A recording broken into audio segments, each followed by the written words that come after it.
is UNER TV, and we are coming to you live from the University Hall 1 premises. I'm here together with the Vice Chancellor of the University, Professor Elvis Asari Bediaku. I would like to ask him a few questions and then get his answers from. Good afternoon. Good afternoon. Thank you very much for giving us your time. We appreciate it very much. Professor, we see that there are lots of registration going on. The freshmen have actually arrived. Do you have anything to say to the freshmen and then their parents with the journey that they've just begun? Thank you very much. First, I must say that we thank God for the traveling mercies for them able to travel from far, near to this place. And it is our prayer and hope that when the registration exercise is over, the same God will guide them through and grant them the traveling mercy back to their destination. To our freshers, we want to welcome you to our University of Energy and Natural Resources, where our motto is UNER is hope. Over here, we see students as our own, as our children, and so we want to welcome you. We want to assure you that we will ensure that your stay on campus is really without much problem. We have a lot of students here.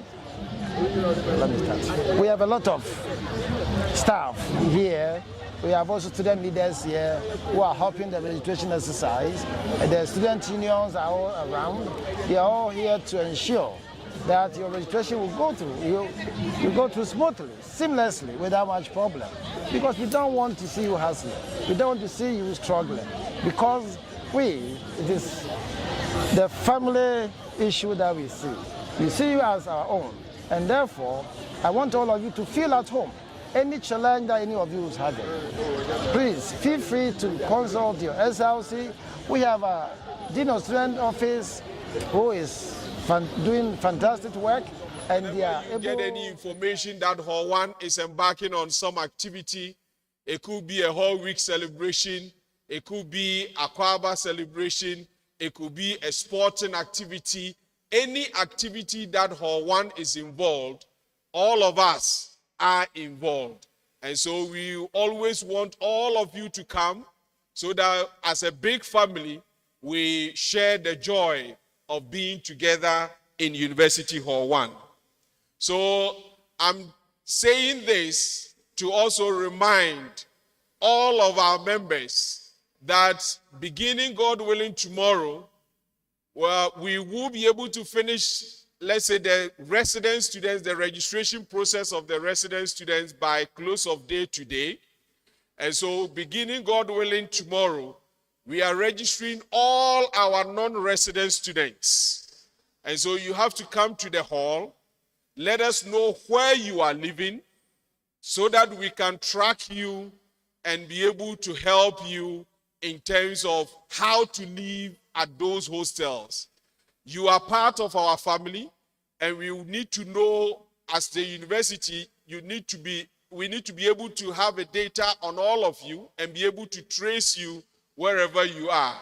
And so when you come, assuming there is an issue at your hostel, and you come to the hall to report, we have a database of you. We know the exact hostel and where the hostel is located, and our team of staff will then come and, where necessary, come and engage your hostel owner or the managers to resolve the issues. So God willing, starting tomorrow, we are registering all the non-resident students.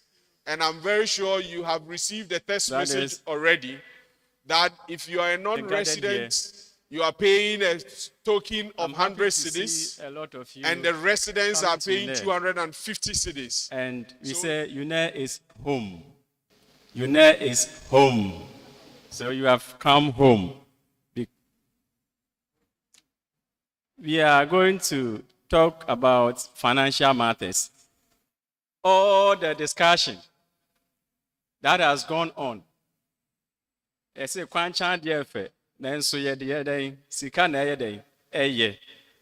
so we need to look at some few things whilst you are on UNER campus, from the beginning to the end.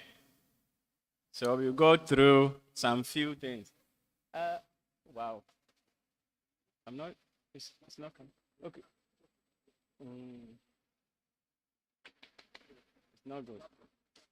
I have the. I think our projector is quite bad. You can't see from where you are, but we requested because there are some few things you need to have them, and we don't want to miss them, such that you miss the process. But let's try and go through when we get to that place, and if it comes, fine.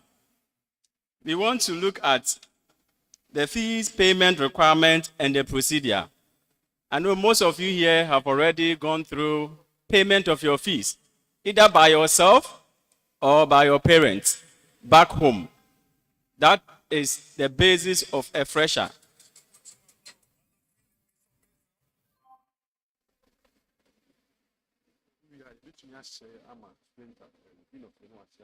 Okay.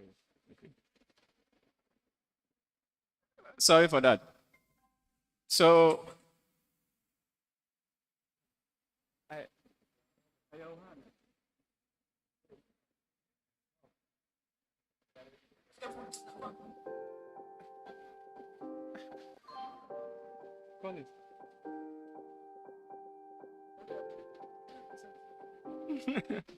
okay. So, the requirement for fees payment. All fees quoted by the university is usually for an academic year.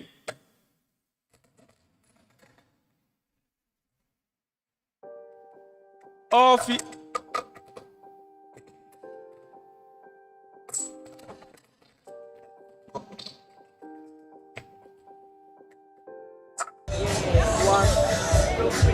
This is UNED TV, and we are coming to you live from the University Hall 1 premises. I'm here together with the Vice Chancellor of the University, Professor Elvis Asari Bediaku. I would like to ask him a few questions and then get his answers from. Good afternoon. Good afternoon. Thank you very much for giving us your time. We appreciate it very much. Professor, we see that there are lots of registration going on. The freshmen have actually arrived. Do you have anything to say to the freshmen and then their parents?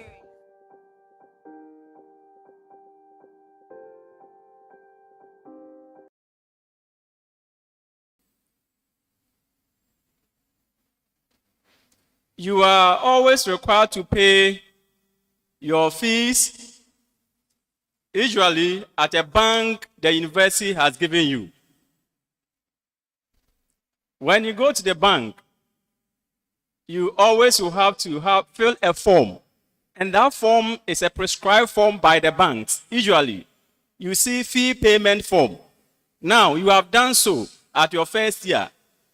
From second year going, or those of you who could not pay the 100% of your fee, you will still go back to pay some part of the fees. If your parent did it for you, now you may have to do it yourself and know how to go about it. So when you go to the banking hall and you are paying, you need to make sure that your student number, your name, your program, and your level and amount is indicated well on the pay-in slip. Because in the event that we don't have evidence of your payment records in our system, you may be called to come and show evidence. So when you make your payment, keep your receipts from level 100 to level 400. At any point in time when you are called upon for any evidence, you can do so. Payment of fees are made directly into the bank account, not by any other means.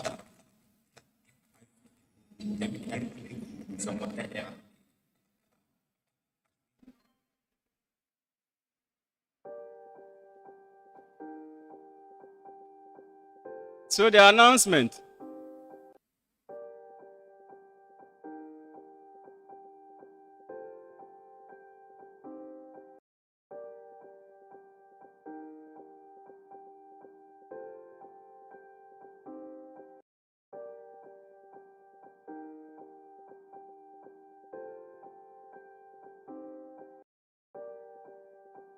Please, we don't do direct deposit into the bank account. That is, there is a format or procedure to go through to pay your fees. It means the bank have their own way of inputting your fees into our various accounts. So don't go and fill cash deposit slip and say, I am paying my school fees. No. If you do that, it will not go to your portal. All payment of fees you pay hits your portal. So when you are given the login details, you'll be able to see all your payments that you have made for your school fees.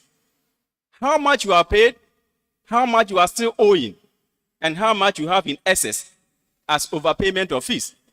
So please, when you do direct payment of cash deposit, it will not go into your portal. Take note of that. And before you exit the banking hall, you check if all the printout the bank has given you is showing all your details. You see that most of the bank, your program name will appear on the printed sheet, your name, your level, and other details that you need, your index number or reference number. As first years, it is the reference number you normally use. But after, I think, first semester, where you will be given your index number, now the bank will accept your index number for payment of fees because the system are automated. Therefore, when you go to the banking hall to make deposit of your fees, you have to do so with your index number after the first semester. When you were coming, I think you use your application number, the UA, to actually apply or pay your fees. So after the first semester, you have to use your index number, which usually the index number will start with either UAB or UAD. UAB or UAD. When you get those information, make sure you pay your fees with those numbers. Never use *170# to pay your fees. We don't have a platform like that. So that is for Momo transaction. We don't have tuition fee paid through that session.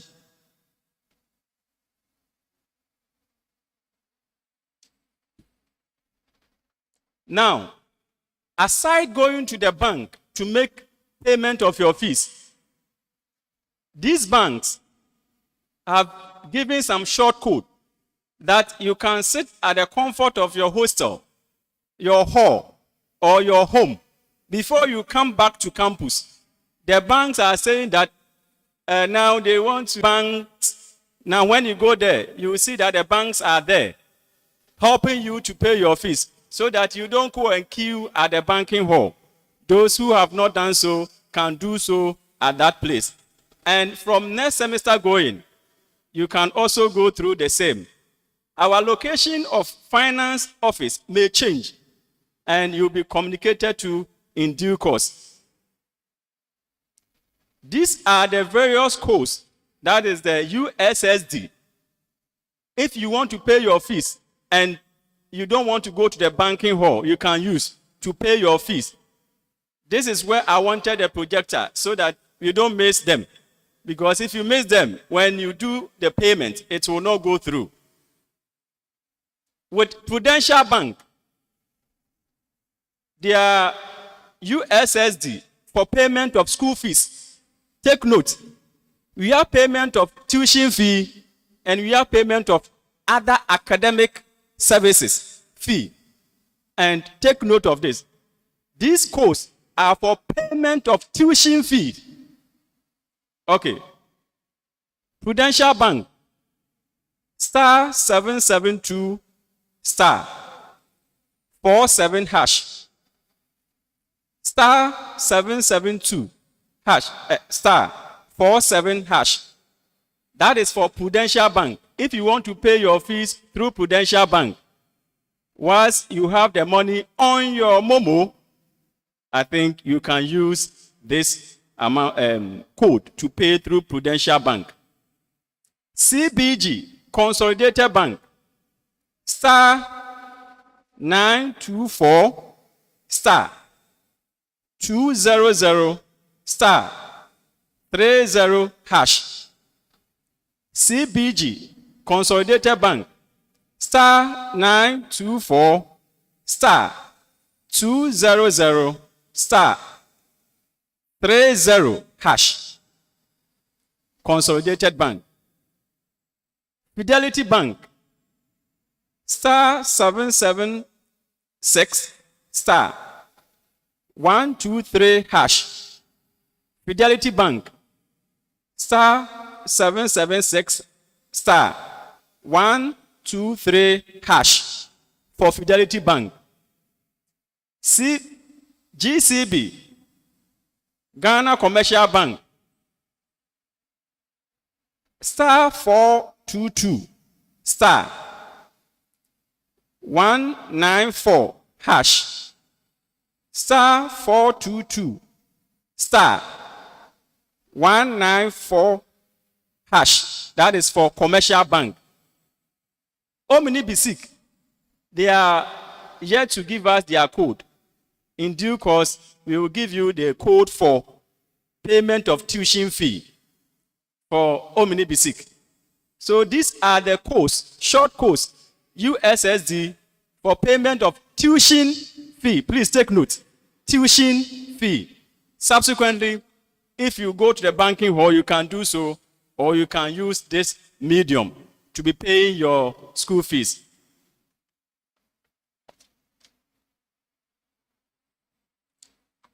And I think, as I said, when you are doing so, paying, make sure currently your reference number, the UA, and from second semester going, it will be your index number.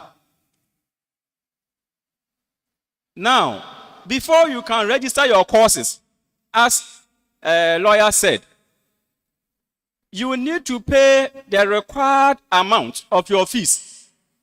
The system are inbuilt, so they have linked the payment of your fees to the course registration.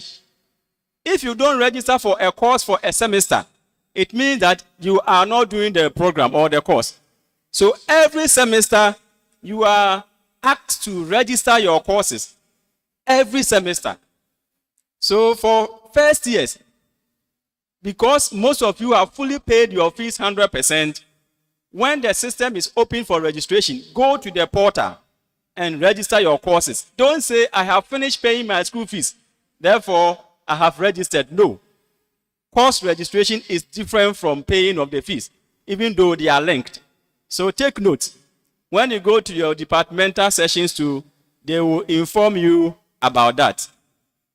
For the sake of we trying to help our dear students, we are saying that every first semester of you coming to school, from second year going, you are supposed to pay a minimum of 70% to register for your courses in the first semester. And in the second semester, you pay the remaining 30% to enable you to register your courses for the second semester. However, if you have all the money at a go and pay and be free. Because if you don't meet the 70% threshold, the system will say that you are owing. If it is even 1 cedi, it will say you are owing. So please, make sure you do so by paying 70%. The first years, those who could not pay all the fees 100%, meet the 70% requirement. Even though in your admission letter, they stated 60% for you to commit yourself that you are coming. But as you are in, ensure that you meet the 70% minimum requirement so that you can register your courses when the portal is open for you. There are penalties for not paying your fees and register your courses on time. So you have to make sure that you register your courses within the time the university will give you to register. If you don't pay, you can't register.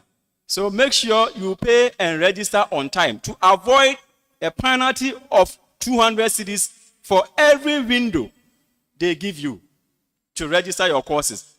So please take note, because you have to pay extra for not registering your courses on time. As the academic head mentioned about the scholarship, when it comes to finance, when you get your scholarship, somebody is coming to our office and say, please, I have this letter, my scholarship, from GMPC, from Get Fund. We are not much interested in the letter that has been given to you as your award, but we want the physical money coming to us. So we ensure that we receive the money before we can allow you to register your courses. So you have to prompt your sponsors that they are saying they need the money before we can register our courses. So when you want to go to any scholarship scheme, the name to give it to them to transmit or transfer the money to the university is the University of Energy and Natural Resources. Just that name. So if it's a check, it should be written in that name. If it is transfer they want to do, they have to do through that name. And some of them have connection with us. So they give us the list and they give us the check. When the check clears, then we send them the receipt. So please take note of your scholarship issues. If you have problems with scholarship funding that is coming and there are challenges, when you come to the finance, we will assist you on the way forward from that side. These are some places that you can actually go for funding or scholarship. It says Student Loan Trust Fund, Ghana Education Trust Fund, Get Fund. There are internal scholarships, of which some of them your student body will tell you how you can also enjoy that scholarship, and other ones that are also there.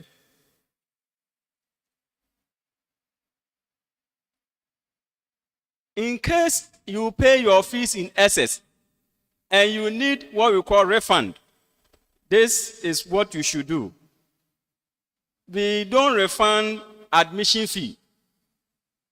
Admission fee paid is non-refundable. It's in your admission letter, so take note of that.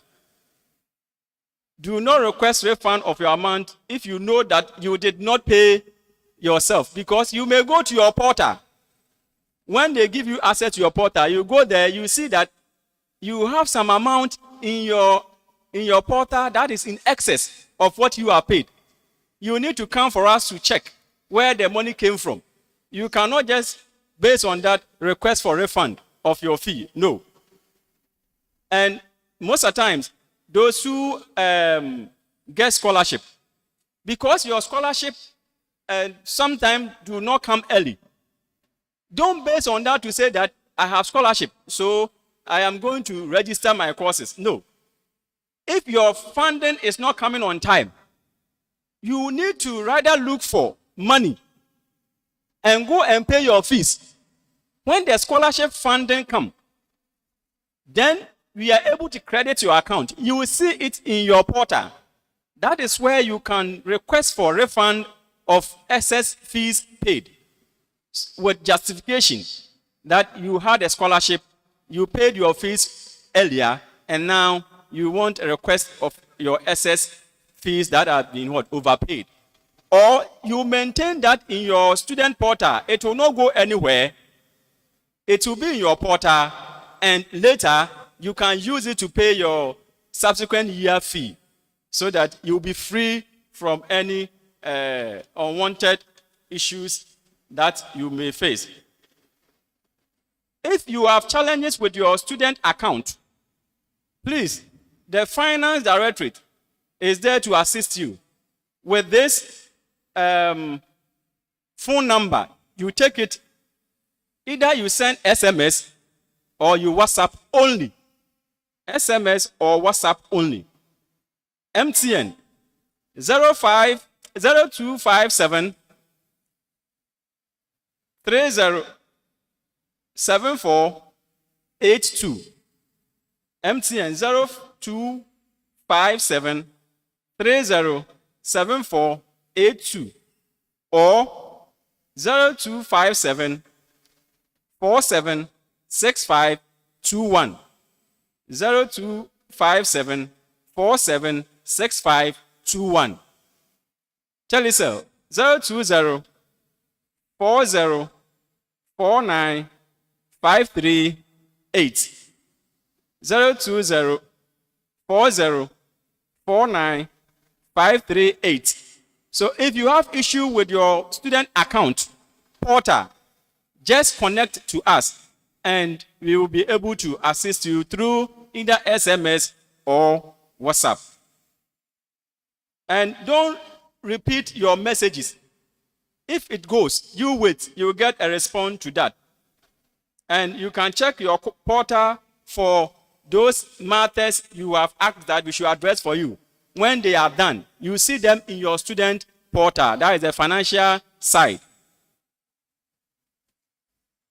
Then one last thing that we have to note, that in the university, as academic office indicated, there are other services they render for you. And those services do not go scot-free. They usually go at a charge. So anything you are requesting. So other student academic services fee are usually some students may have issue with their admission letters, not being able to print them again, not being able to have copy with them missing. So if you miss your admission letter and you want them to help you with another admission letter, the same thing, you will need to pay 50 cedis. 50. If you want to request for transcripts, it's 40 cedis per copy. If you want your resource, statement of resource, to go somewhere to do some sort of what, get some money from somewhere, or external opportunities, you have to pay 40 cedis per copy, statement of resource. English proficiency, you would have to pay 20 cedis per copy. Introductory letter, to go to the embassy to vow for, let's say, visa, you have to pay 20 cedis, or any other institution. Attestation, you pay 20 cedis per copy. Certification, after your graduation, you have to get some certified copies of your certificate. Each copy is 5 cedis, a minimum of 5 copies for 25 cedis. And if you want more than 5 copies, then you multiply by the number by 5 cedis. And the last one is receipt or supplementary fee. If you fail to meet the minimum pass mark and you trail, university, we don't say you have failed. No. No student failed. No. Now you are beyond failing. The failing is up to WASI, F9. But university is trailing. As you have slipped. So please come back. So you can resit for your exams. In the event that you also had an issue that you could not sat for a particular exams, and now you need to come back, the university normally organizes a supplementary examination and resit for all such people. So one paper is 110 Ghana cedis, but that is as at now. It could go up. So take note, 110 per paper. And all this other academic services fee is not paid through your student tuition fee portal. It is paid separately. And that goes to, it must be paid into only Omni Basic student services account. When you go to Omni Basic, it says you are paying for maybe missing admission letter, transcript, student resource, proficiency, introductory letter, attestation, certification, receipt, or supplementary examination fee. When you go there, they will allow you to fill a form and they will deposit that amount into that account separately. It is different from the tuition fee account. So take note. And for that purpose, they have had a code, USSD code, that you can sit at home and pay for all these services through the student services account. You go with evidence to academic services office, then you go and take your item that you have requested. So their code for paying other academic services fee only is star 377 star 377 star 9356 hash star 377 star 9356 hash. Okay, so remember that is what we have for you. And I thank you for your attention.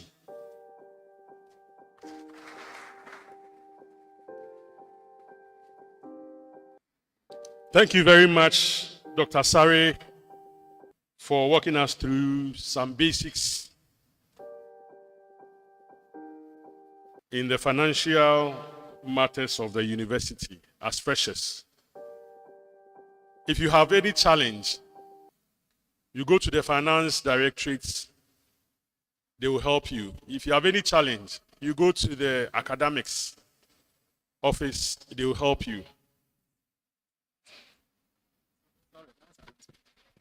Sorry, for the purpose of the government going to refund part of your tuition fee back to you, now all such amount will be paid through GCB. No other bank. Government has given only GCB the mandate to do that. So you all have to open an account with GCB. Now, GCB relationship manager for account opening is outside the auditorium. At the entrance of the auditorium up there, they have set up their table. So go there and register or open an account with GCB Bank for that purpose. Thank you.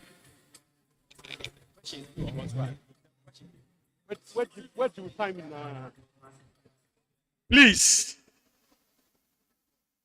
Please, let's go by what we are telling you.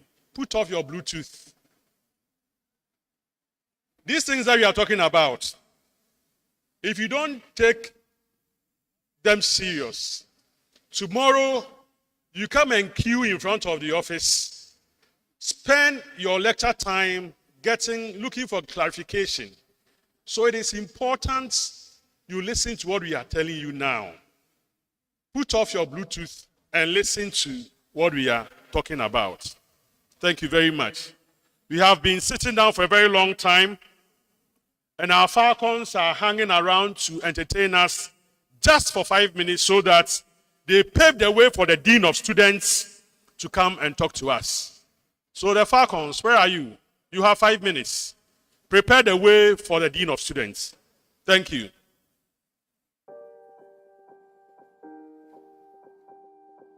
I'm waiting. 5 minutes. Falcons, 5 minutes.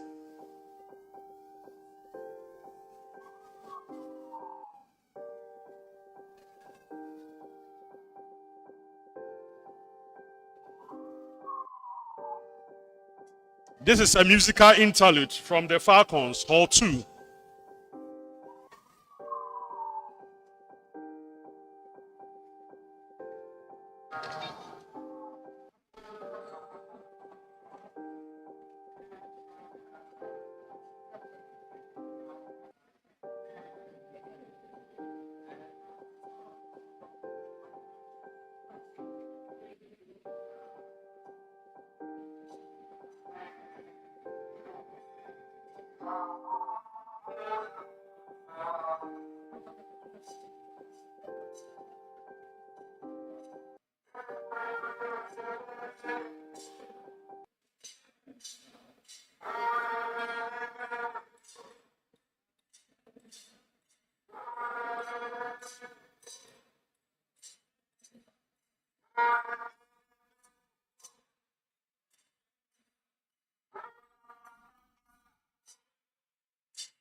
Hello?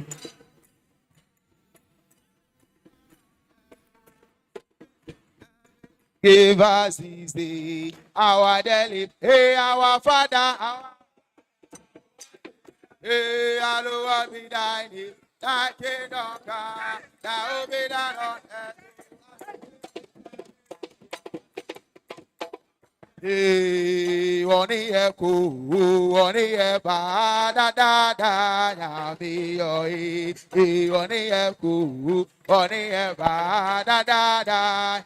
Hey, hallelujah, Hosanna, hallelujah, hey, hallelujah, Hosanna, hallelujah. Ma kuma brefu da ho ma hu ma kuma ibubu na o ye dance fu irade babe se o da ma kuma o.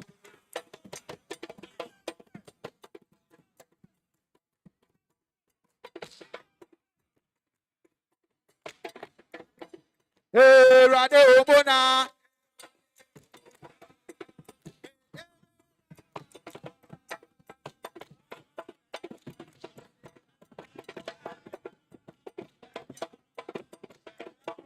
Irade obona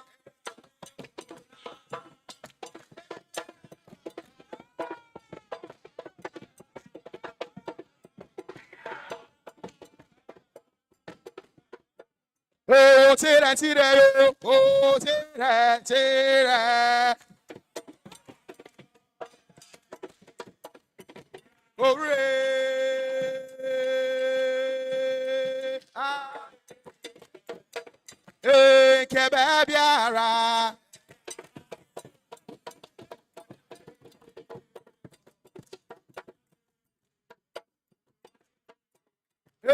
kebe biara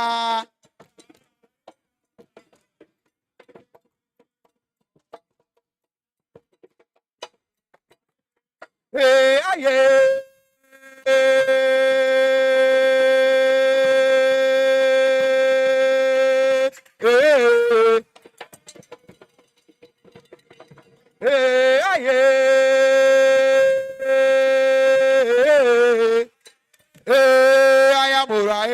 I am Falcon, I am Une, I am Urae, I am Urae, I am Urae, I am Urae, I am Urae, I am Urae, I am Urae, I am Taji Haye, Rabana, Rabana, Rabana, Rabana, Yabo, Rabana.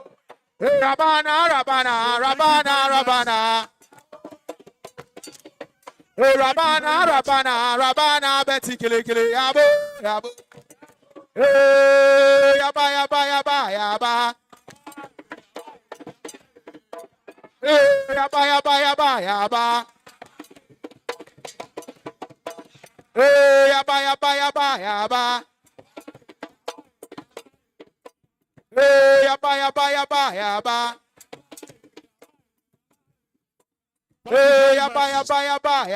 Falcons, we are grateful. Yaba. Interlude. Mona mo frère, say you made the agoro. Mona mo frère, say you made the agoro. Mona mo frère, say you made the agoro. Yabo. Hey, Mona mo frère, say you made the agoro. Mona mo frère, say you made the agoro. Mona mo frère, Yabo. Hey, Mami Obolo, give me the bend down low. Mami Obolo, give me the bend down low. Mommy Obolo, give me the bend down low. I say bend down low. I say bend down low. I say bend down low. Hey, hey, hey, hey.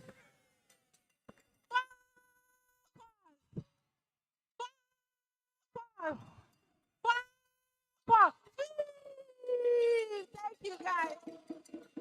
Let's put our hands together for the Falcons.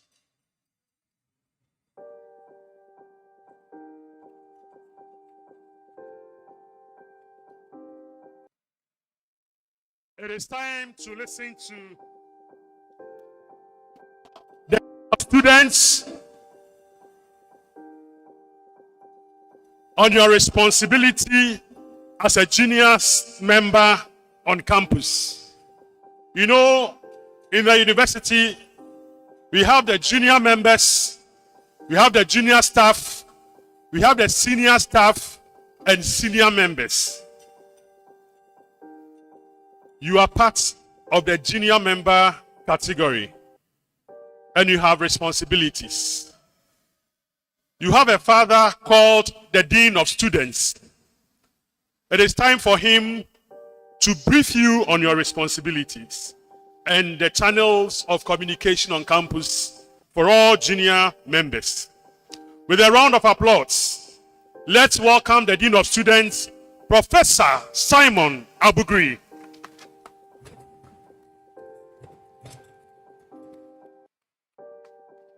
Thank you very much. I'll be very brief because we have an afternoon session. So I'll be very brief so that you can go and take your lunch and then come back for the afternoon session. After this, they will be left with another presentation and that will be all. But I just want to inform you that in terms of the no fee stress, the officer will be coming tomorrow from the Student Loan Trust Fund. So still wait for her to come and brief you on the modalities. They are coming from the Student Loan Trust. If you look at the agenda for tomorrow, you have, she's a lady, she'll be coming to brief you so that you can take advantage of it. Thank you very much. From the office of the Dean of Students, basically, we serve as your parents on campus. We are your parents on campus. So as parents on campus, we are supposed to look after your welfare, make sure that you are comfortable, so that any problem at all you have, if you come to the office of the Dean of Students, we are supposed to make sure that at least we see how best we can address your issues. And also because of being your parents on campus, we are also members of the disciplinary committee. And when we are in the disciplinary committee, we are looking at it from the lens of the student. We are not looking at it from the lens of the university. We are saying, is the student fairly treated? Is the student well treated? Does the student have a case? So we are there as advocates for the students before the disciplinary committee. And I don't want you people to be part of any disciplinary committee. And that is why the lawyer told you some of the things that you should do. So this orientation is very important because we have had occasions where students have been rusticated, and it's sad to see. There are certain things that even though you are a dean of students, you cannot do anything. Don't fight. There's evidence that you fought, you did this and that. There's no way the dean of students can advocate. But where we think that you have a case, then we would make sure that yes, the chairman of the disciplinary committee, I remember Yantechi is the chairman of the disciplinary committee. There were two ladies, the issue of those two ladies who had the issue. One was rusticated through fighting. We didn't know what to do. So please make sure that there's freedom in the university. But sometimes if you are not able to manage the freedom well, you can get into problems. You realize that today nobody came and said, wake up, do this, go for lectures. No, nobody will come and ask you to go. But there are rules. That is why the lawyer told you, take the student handbook should be your guide. Because those rules, when you appear before any committee, is the rules that they are going to read out to you. So there are rules on campus. No stealing is there. If you steal and there's evidence that you've stolen and you appear before the committee, the sanctions will apply. So please, the rules are there, and don't just think that this is. So make sure that you manage the freedom that has been given to you well. So one of your first responsibilities is that you should follow the rules and regulations. That is the basic thing, and I think that even encapsulate all the things that we are doing here. Follow the rules and regulations. There's one thing I want to advise you. You realize that you are talking of trailing. I've observed over the period that students come, and you see we have to pass is 45%. 45% to pass. And we have two components of the results. We have the 40% and the 60%. The 40% is the quiz, the mid-semester assignments, etc. that you have to get. So that in all, you do a mid-semester exams, you also do some quiz assignment. In all those things, you get 40%. What students do is that the 40%, they are not serious about it. Or the 40 marks, most of people are not serious. They think that, there's an exam to come. Why do you forgo the 40 and now concentrate with the 60, where it is now formalized, where we have invigilators coming to supervise, where things are strict? That is where you want to now get your 60%. But even if you get the 60%, the 40 is still missing. You cannot get an A. If you were to get an A, which is 80%, you will not be able to get that.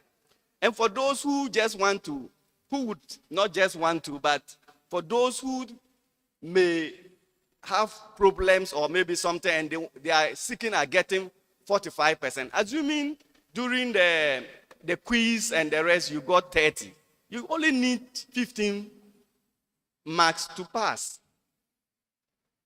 You only need 50. So my advice to you is that from day one, please, if they are giving any assignment, take it serious.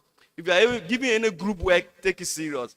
If you are giving mid-semester to write, take it serious, because all these 40% can help you. If you are able to get maybe 35 there in the exams, you get another 40-something, you'll be getting an A.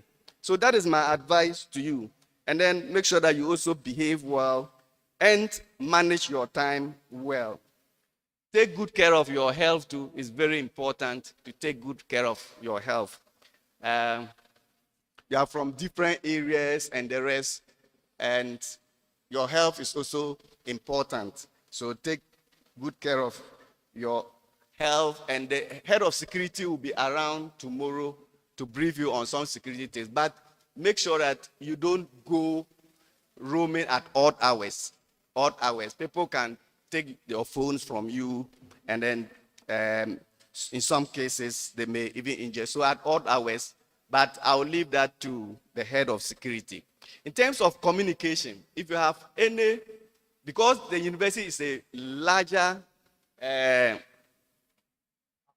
community, it is organized around schools and then departments and then some units and the rest. So the head of the schools are the deans. So if I have dean of engineering here, it means he is the head of he is representing the vice chancellor at the school, and he's the head of the school. So in case you have any problem, because the university is a bigger community, first of all, your class reps are also very important. If it is an academic issue, please start with your class rep. And you also be giving academic tutors you can also complain to your academic tutor. Maybe probably you had marking or something, or you were sick at the time, they were to write mid-semester, or you were bereaved. You went this and you have come, they have finished the mid-semester, and you want somebody to do, somebody should listen to you and see whether they will give you the opportunity to write the mid-semester again, so that you'll be able to do that. So you start with your class rep. You can go to your academic tutor, who is going to be a lecturer. And then from there, your class rep can go to the head of department. All of you are in departments, so the head of department will take it up. And then ultimately, after the head, they will go to the dean. And if the dean is not able to resolve it, then you can escalate it to the pro-vice chancellor level. That's the Pro Vice Chancellor, and then to the Vice Chancellor ultimately. So that is for academic issues. For non-academic issues, you can also start with your SRC executives, and then from the SRC executives, you can come to the Dean of Students. So the Dean of Students will deal with both academic and non-academic issues, and when we are not able to resolve it, we'll send it to the registrar, and then to the Pro Vice Chancellor, and subsequently to the Vice Chancellor. So you are welcome once again to the University of Energy and Natural Resources. I wish you all the best, and it's my prayer that come those who are doing 2 years, 2 years time, those doing 4 years, 4 years time, will be here today to see your graduation. I wish you all the best, and may the Almighty God bless you all. Thank you.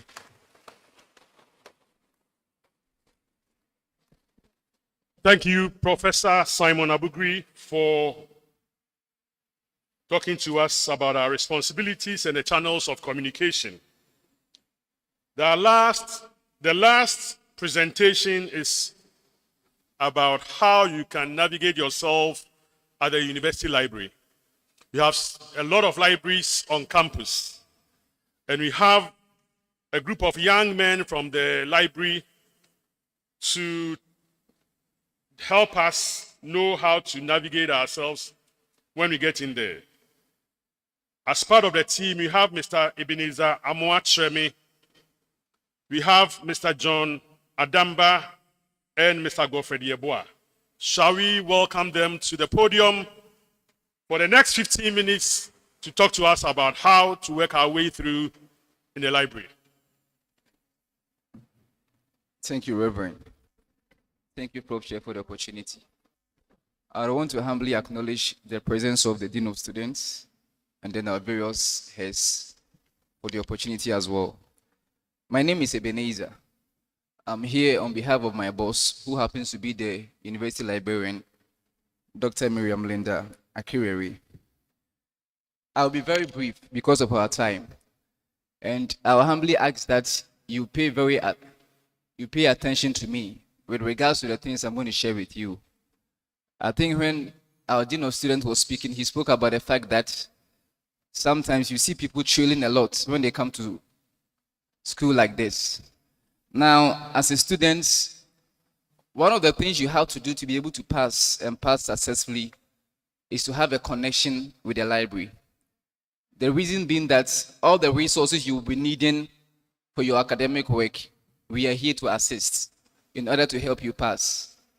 Now, a lot of us here have the misconception about library that for library, if I don't go to the library and then go to the internet, I can get any resource I want, download it, study it, and pass my exams. People who normally have this conception or misconception, they end up failing in their examinations. The reason being that now every department on campus, okay, has what we call a reading list. And with the reading list is going to help you get the various books you need or the titles of courses you need for your academic work.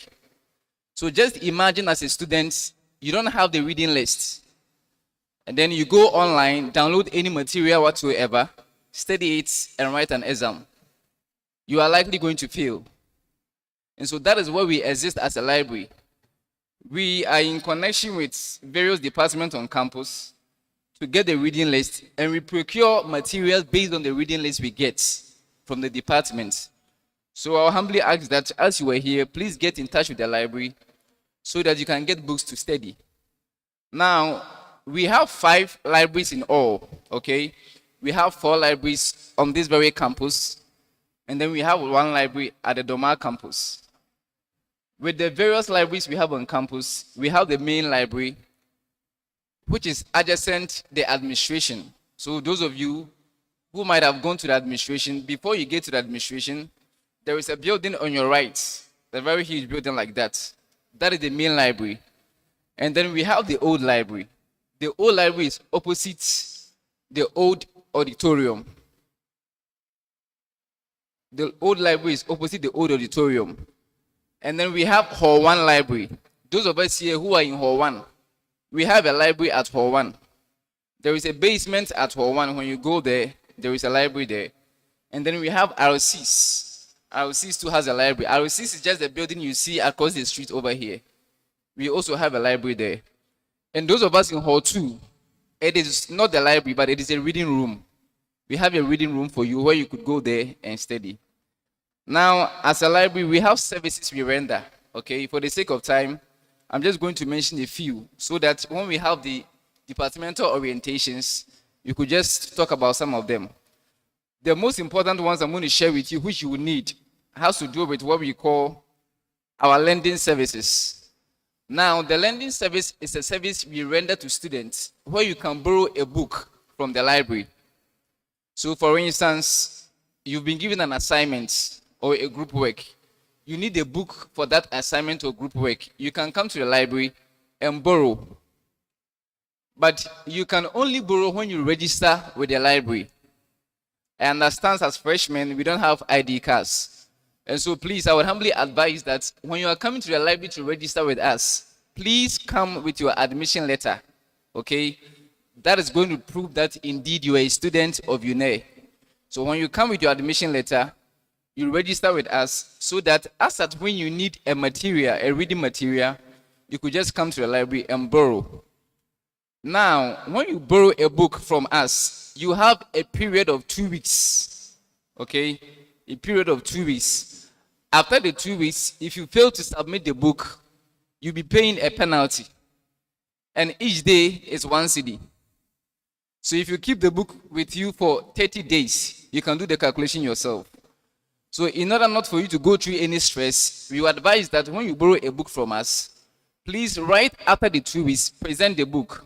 When you bring it and we endorse it, you can borrow it again, provided there is nobody there to take the book, okay? Let's take notice of this. It's going to help us. A lot of people have done this. They have passed successfully and they have left campus. When you do the same, it will help you. We have what we call the reprographic services. Now, the reprographic services has to do with what we call printing and photocopying. If you are printing a material outside and you're going to pay 1 cedi, when you come to your library, you're going to pay 50 pesos. Now, this has been done for your sake so that you wouldn't be burdened financially. So in order not to go out to pay a huge amount of money to do printing, come to the university library, print your materials as a very cost-effective rate, okay, so that you could do your assignments with that. I spoke about photocopying. We do the same thing. Now, another service we render is the learning and study support.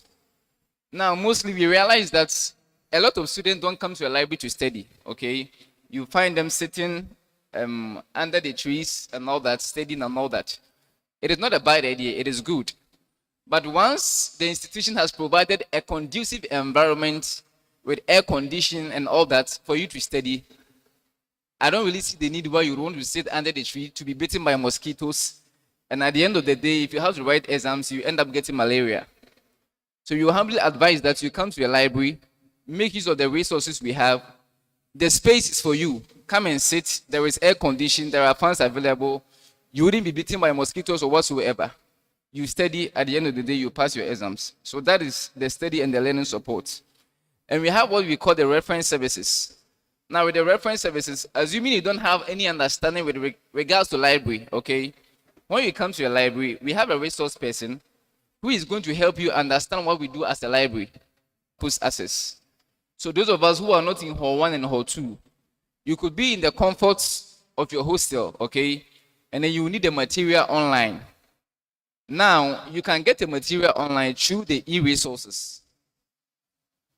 But before you can do that, you'd have to take you through a process, what we call the MyLoft. It's a software that we have. You do a registration, you have your email and your password, so you can access those materials. So for instance, if you stay at Berlin Top or Notre Dame, and you need a certain material for your work, but you don't want to walk to campus, you can still get these materials online. And so for the sake of our time, I'm not going to talk about it. When you have enough time, you can come to your library, we help you get those materials. And then briefly, let me talk about our operational hours. As a library, we work from Monday to Saturdays. We work from Monday to Saturdays. So from Monday to Saturdays, we work from 8:30 a.m. to 9 o'clock p.m. We work from 8:30 a.m. to 9 o'clock p.m. That is Mondays to Fridays, 8:30 to 9 o'clock. And then on Saturdays, we work from 8:30 a.m. to 5 o'clock p.m. That is Saturdays. There are times you find people come to a library on Saturdays after 5. On Saturdays, we close at 5. Okay? So please, if you want to come to a library and study on Saturdays, make sure from 9 to 5 you are there. And then on public holidays, we work on public holidays. We don't go on holidays. So on holidays, so you can still come to a library. On holidays, we work from 8:30 a.m. to 5 o'clock p.m. On holidays, we work from 8:30 a.m. to 5 o'clock p.m. And also one other service we render, we give out past questions. As a student, one of the things you need to pass successfully is past question. So if you are here and you need past questions, we humbly ask that you come to the library at any time during the weekends or weekdays. You still have access to them. You come there, then you help you get them. I will end here with my presentation. If you have any questions or whatsoever, because of the time, if you have any questions or whatsoever, you could humbly come to the library at any time, talk to us, and we'll be very happy to assist you. Thank you so much for your time.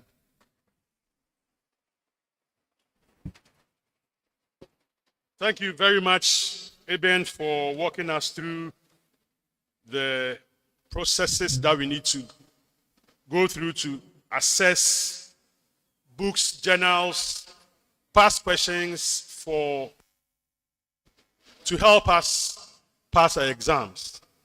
We have 5 minutes for questions. We have listened to a lot of presentations. If you have questions, anything bothering you, raise up your hands. You have the microphone. You ask the question before we call on Sweet Zaddy to give us the closing remark. Questions?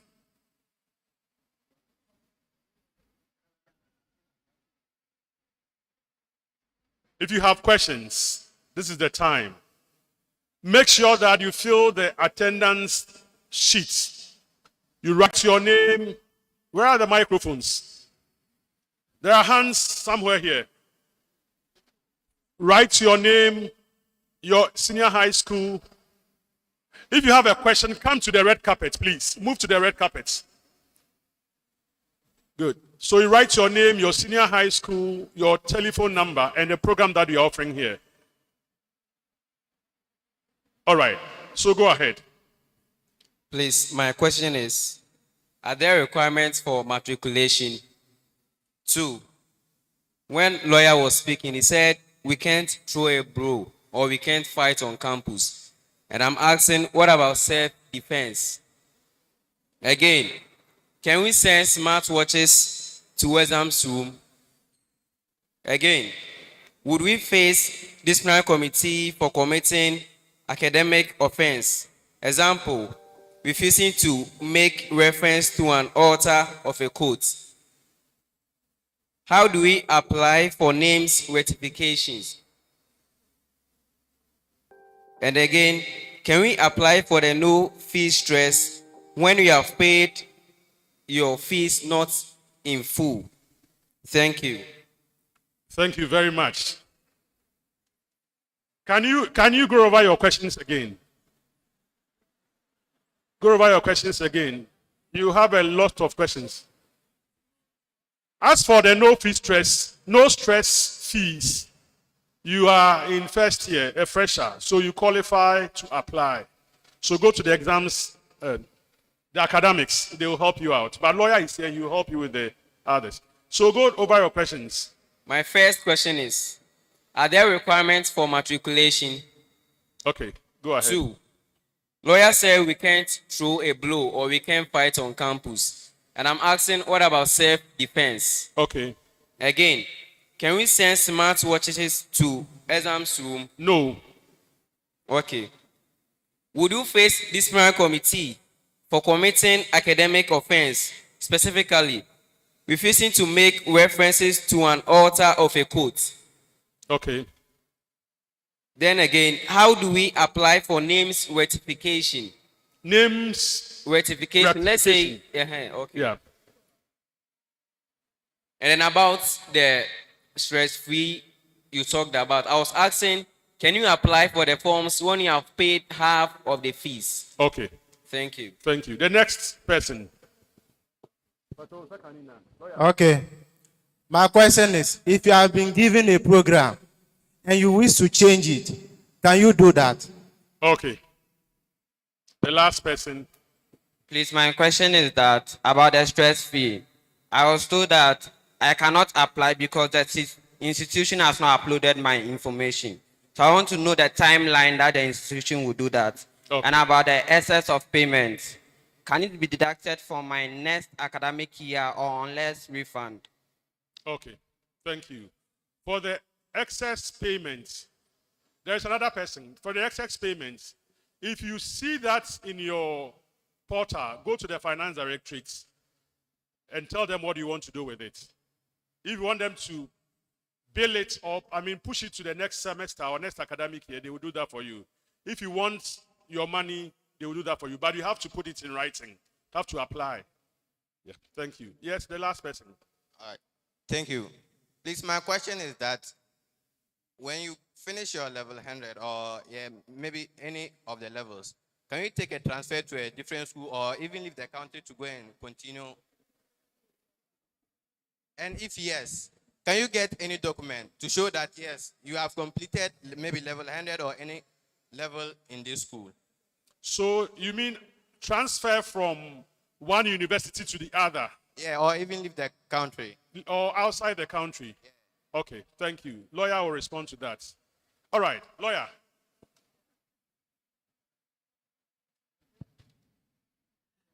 Requirements for matriculation. You should have paid your fees for you to be captured. If you have received your admission letter and you have not made any fee payment, and you have gone ahead to rent hostel, you are doing that at your own expense. You must pay the fees. If by the time matriculation is done, registration is concluded, fine. But if at that time registration is not concluded, we will still insist that you should have paid the fees for you to be captured. Smart watches are not allowed in the examination room. The example I gave to you, you can pair your smartwatch with your phone and just place the phone in your bag, and the bag is just outside. And you pretend that you are looking at your time, not knowing you are looking at the information on your phone. If you intend to use smartwatch, that style, we have caught a lot of people with that style. So come in with something innovative. If not, we will catch you. We have had an instance where a person erased all the markings on the ruler and wrote in for one, designed his own question paper and brought it to the exams room. Still, we caught the person. We have a crack team of invigilators. No matter what you do, we will catch you. Academic offenses. For instance, if you write a long essay or dissertation and you have quoted a lot of people, but you decide not to reference them, and it is detected that this work that you have done is not your own work, even if we give you the certificate can be recalled. So you can be punished for academic offenses. Name rectification. I said that if for some reason you misspelled your name, you wrongly arranged your name when you were indicating your date of birth, you entered it wrongly. When you notice that, on your portal. Don't sit down. Take the necessary steps. Put in an application, address the letter. It's a letter. Address the letter to Senior Assistant Registrar, Academic and Students Affairs Division, and state your case. And if you must add evidence to it, if it's about your name, for instance, you have your secondary school certificate or results slip, add that to the letter. And when it comes to us, we will change it for you. We have had instances where students will roam on the campus for 4 years. When they know that their name has been wrongly spelled, they will not ask for that to be corrected. And when they have graduated and their certificate has been printed with their names, they now come to tell us we should print the certificate again. Certificate is printed once. So if you let us print your certificate, final certificate with your wrong name, that is your problem. You must find a way to correct it. Stress-free. Dean of Students indicated that the person from the Student Loan Trust Fund will be in tomorrow to talk more about that. So don't worry for now. What you must have readily available is your Ghana card. And as I said, if you don't have it, the arrangements will be made. Can you change your program? No. You can't change it. If you want to change it, go and buy a new form and apply. That one we can consider your new application. But if we have given you a good program like mathematics, actuarial science, statistics, civil engineering, why do you want to change it? At times it's not the program that you do that matters. I studied business at the secondary school. When I went to the university, I went to read arts, political science with philosophy. But when you ask me what work did I want to do at that time, I said I wanted to be human resource manager. I ended up as a human resource manager. When I was reading political science, those times, I got to know University of Ghana, they were doing law. So I even developed interest in law. So strictly not the program that you do that matters. The qualification is important. But what do you put that knowledge to use? If you're a civil engineer and you are only looking out that I will be employed by Ghana Highways Authority, and that is only your reason for reading civil engineering, is it not possible for you to set up your own consultancy or go into road construction and others? So please, we don't entertain change of programs. If you come in with a new application altogether, that one we will consider it for you. SS payment, contact the finance people, they will assist you. Credit transfer. A person can apply from another university to the University of Energy and Natural Resources using the credit transfer. But it is university specific.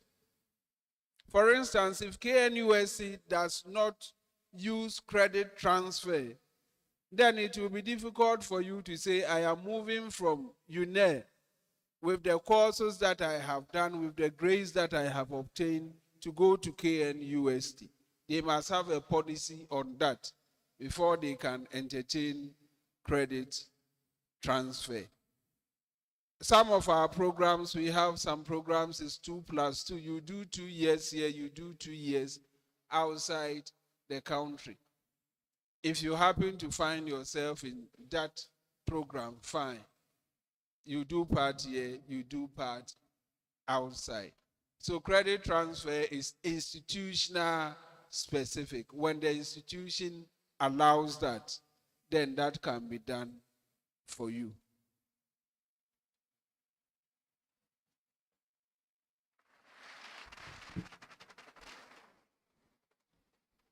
This is free consultancy.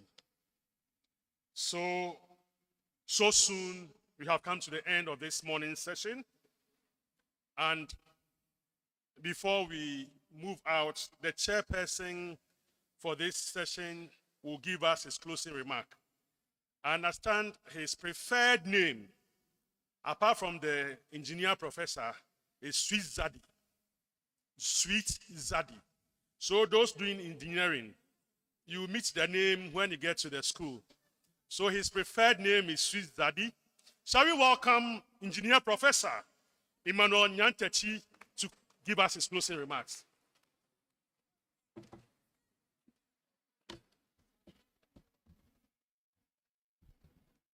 All too soon, we've come to the end of this morning's orientation. A lot of speakers have told you the do's and don'ts of the university.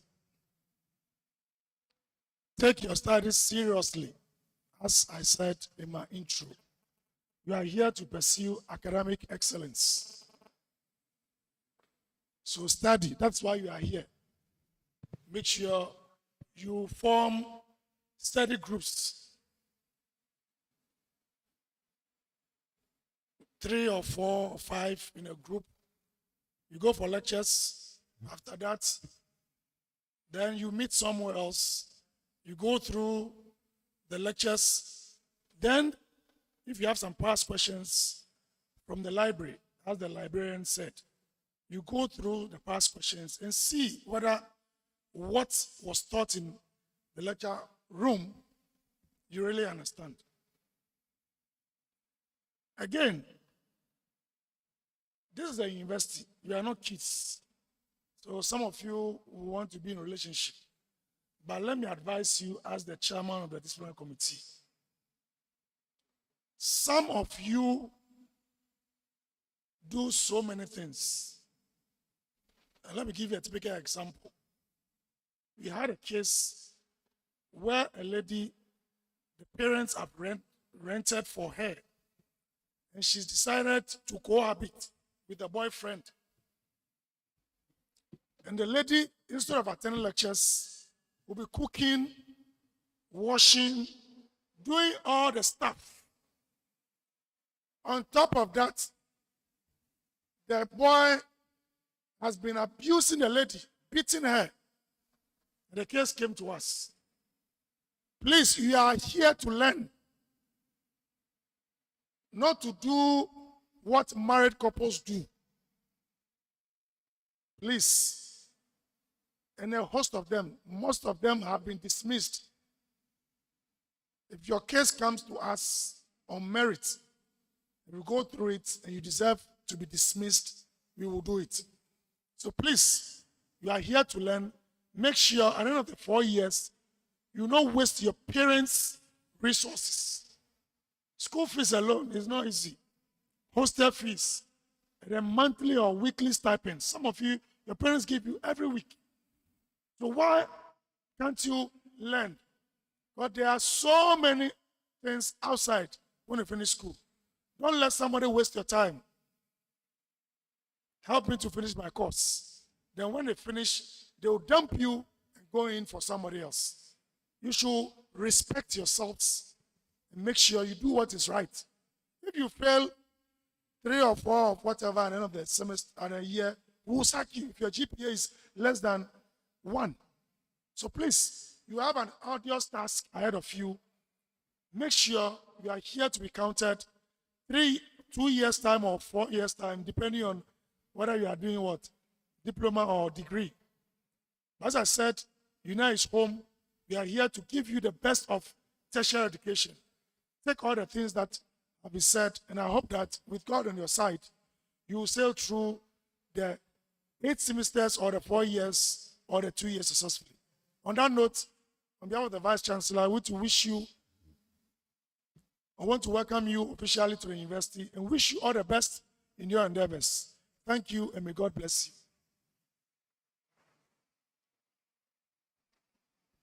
Thank you very much, Professor Engineer Nyantechi. The gentlemen that you see here are not the people who are going to marry you. So don't waste your time with them. Let them help you learn. They are your brothers. For the gentlemen too, the ladies that you see, they are not your mates. They are your sisters. Help them to learn. Learn together so that when you are done with school, they will help you. You will network. They will help you get good jobs. Don't waste their time. Don't abuse them.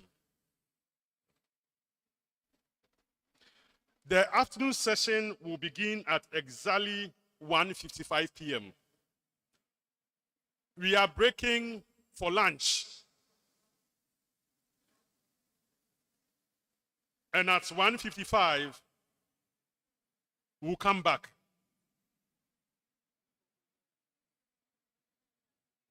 So we have places where you can get food to eat. You go to the main campus, we have the university cafeteria there. Good, nutritious food. When you go to Hall 1 and Hall 2, in between Hall 1 and 2, there are food joints there. You can get good food to eat. Across the streets, around the OK Pharmacy, you get food there to eat. Just opposite the main entrance, there's another food joint there. You get food to eat.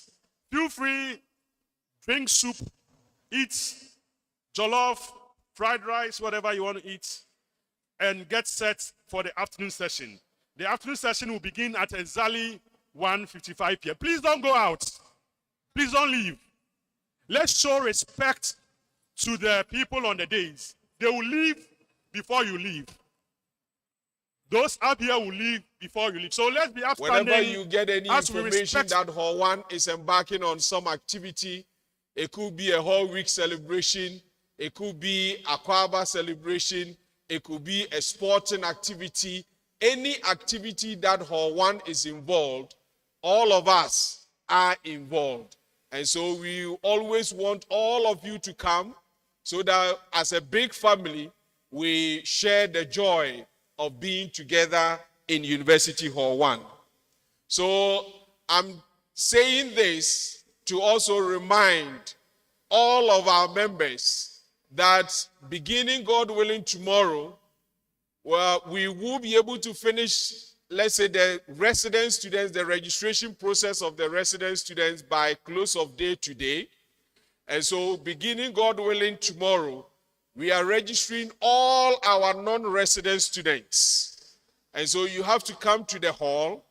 Let us know where you are living so that we can track you and be able to help you in terms of how to live at those hostels. You are part of our family, and we need to know, as the university, we need to be able to have a data on all of you and be able to trace you wherever you are. And so when you come, assuming there is an issue at your hostel, and you come to the hall to report, we have a database of you. We know the exact hostel and where the hostel is located, and our team of staff will then come and, where necessary, come and engage your hostel owner or the managers to resolve the issues. So God willing, starting tomorrow, we are registering all the non-resident students. And I'm very sure you have received a text message already that if you are a non-resident, you are paying a token of 100 cedis, and the residents are paying 250 cedis. So you pay the 100 cedis even at the entrance of the hall. There is the bank. The bank have given us refs at the hall. You pay, then you do the registration. We will need the hostel you are living in. Even if you are coming from home, let us know that you are coming from home. There is a slot for those who are resident in Sunyani, and for that matter will be coming from their homes.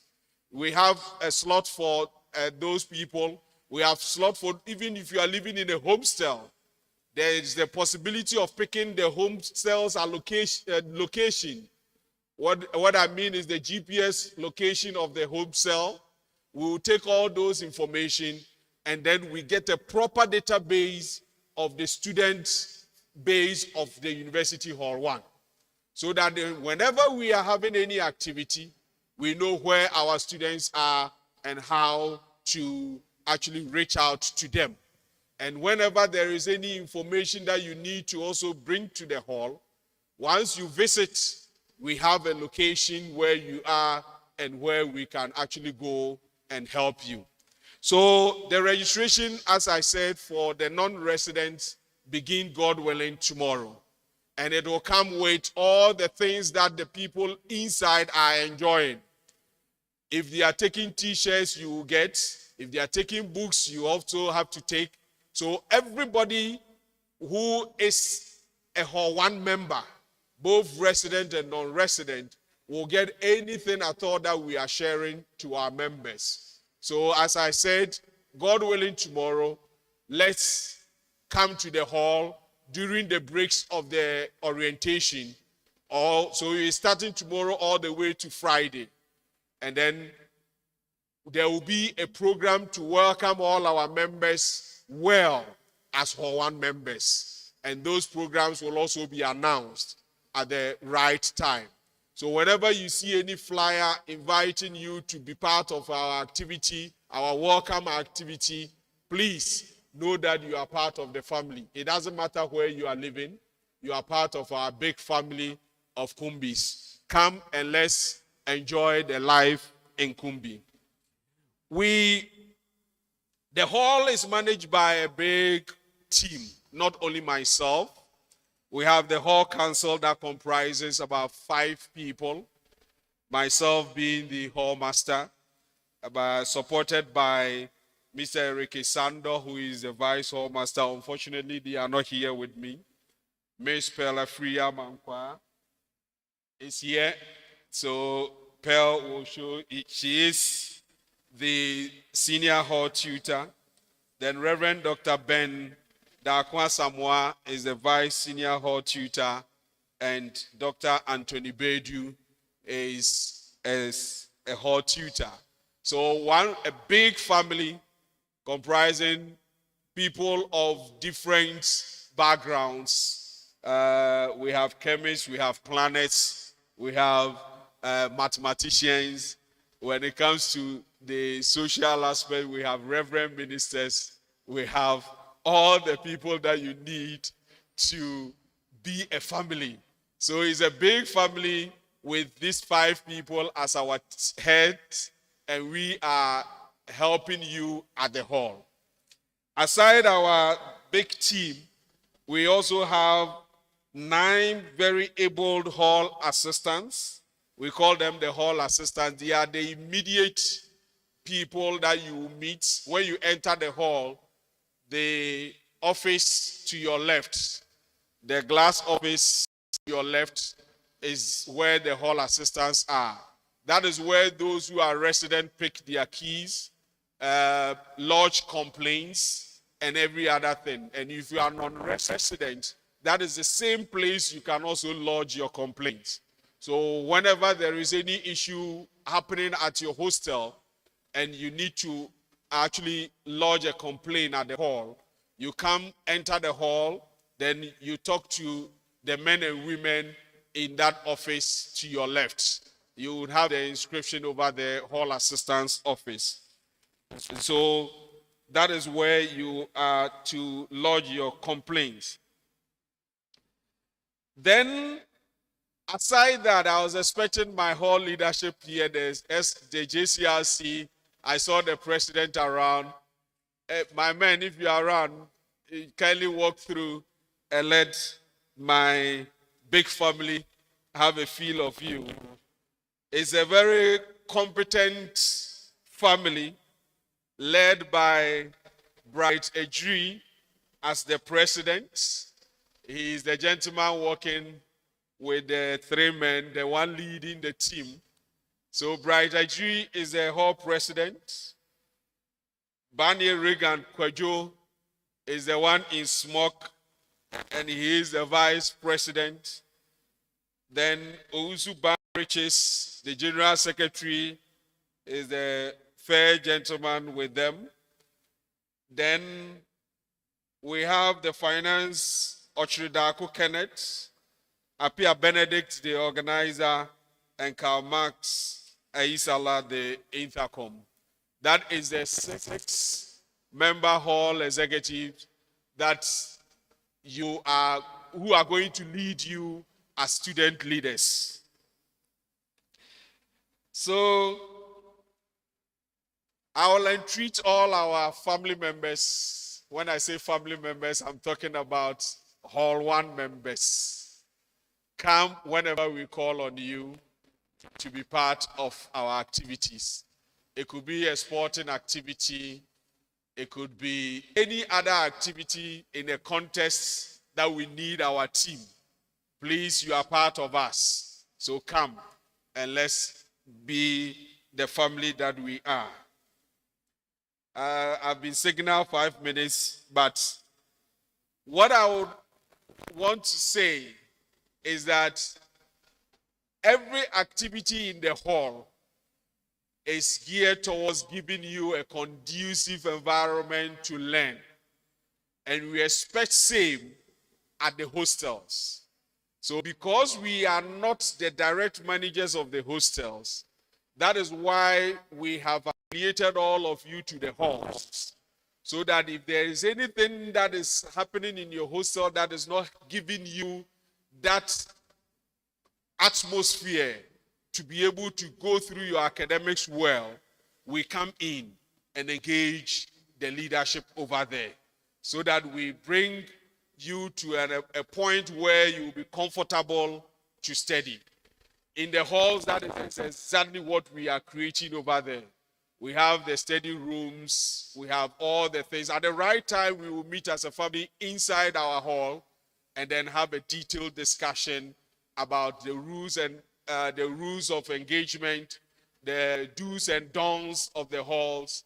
I know those residents have signed tenancy agreements, and so you have actually read that.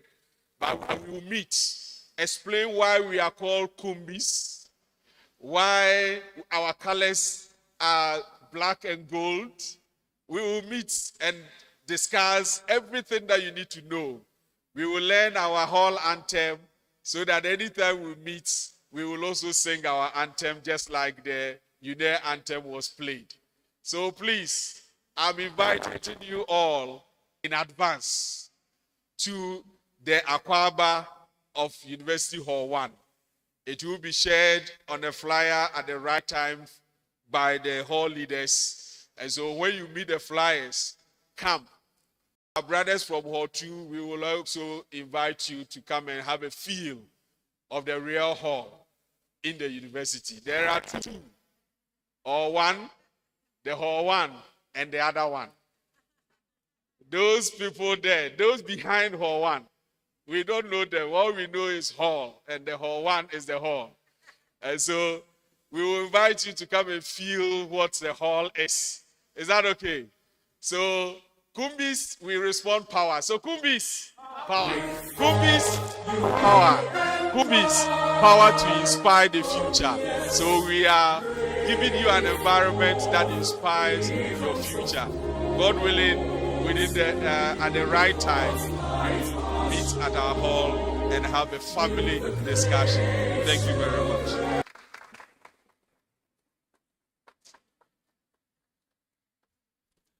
Thank you, Mr. Nkama, for introducing us to the hall. Well, we also have the senior hall tutor here, and someone who advocates for gender parity. I'll give her 5 minutes to say something to the members of the hall. So, Mrs. Pearl Efriyamankwa, shall we welcome her to the podium? Thank you, moderator. Please, Chairman, permit me to stand on the established protocols. Just as my hall master rightly said, we are University Hall 1, and then we respond Kumbi. My executive, Kumbi, Kumbi, Kumbi. It's good that we are here. We welcome you to University of Energy and Natural Resources. I would like to add a few things to what our Hall Master said. He said in the right time, we would meet as a hall, but once we have students who are affiliated to the hall, we need to let you know certain things that are done at the university hall that you also need to replicate the same thing at your various hostels. We have a tenancy agreement that guides us as our Bible. Once you are here with us, the university has entrusted you in our hands at the hall to be your interim parent. So once I'm here, I'll be there with you most of the times. So there are a few things I'll share with you. The channel of communication, those with the halls, most of the things were said by the hall master. There are hall assistants that directly work with you. Once you enter the hall, there's a system. If it's maintenance issues, you log on the system, that's okay. But if it's outside maintenance issues, you have the hall assistant's office who are there to help you 24 hours. We don't close. It's a 24-hour service that we run at the hall assistant's office. And then most of the things in the tenancy agreement, I cannot go through because of time, but I would like to emphasize on respecting each other's space. Once we are here, it's 4 in a room. For hall 1, most of the rooms are 4 in a room, except the executive room. So then you should learn how to respect each other. Here, our lecture times do not meet each other's lecture time. So the time you would be learning, other person would be sleeping. The time you would want to sleep, another person would also want to do another thing. We are pleading that you respect each other's space, because most of the complaints that we hear are things that are bothering on one doing this thing and another person doing a different thing. As roommates, you know how to live peacefully. You know how to live peacefully so that we don't go back resolving simple issues that are supposed to be done every day. And then for hall 1 residents, when we meet at the right time, there are so many things, the do's and don'ts, I would talk about it. But for now, I will leave you with respecting each other. Once you are here, we are in a tertiary education. You do not do most of the things we are doing in the secondary level. Here, we are treating you as purely matured people. There, you should also treat your roommates the same way as we are doing with you. In the right time, we'll meet you, the residents and the non-residents, and continue with it. Thank you. I feel sad if you get these honorable people talking to you and you don't even appreciate what they tell you. At least put your hands together for them.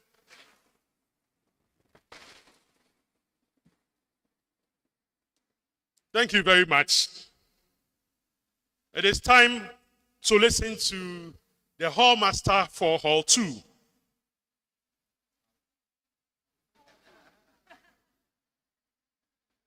And after that, we have some men in jackets here. I understand they are from the Road Safety Commission. They also talk to us about how to manage ourselves when we are on the road. It is very important. So without wasting much time, shall we welcome Engineer Professor Edward Abinya Awafo to the podium.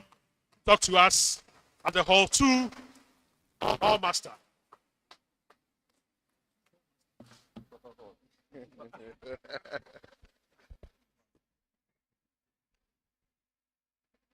Hello, good morning, and welcome to the University of Energy and Natural Resources. Congratulations once again for being admitted to this great and noble institution. Prof. Jean, permit me to proceed by standing on the existing protocols for want of time. My dear Hall 2, University Hall 2 family members, you've heard already some messages from the other hall, people from the other hall, all right?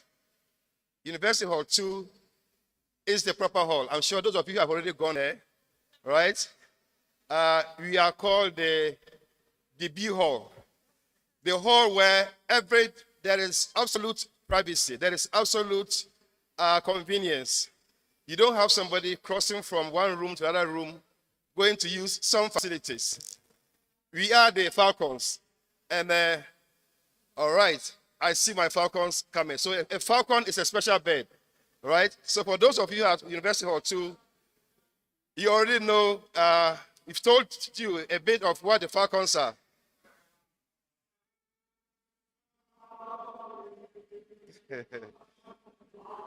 All right.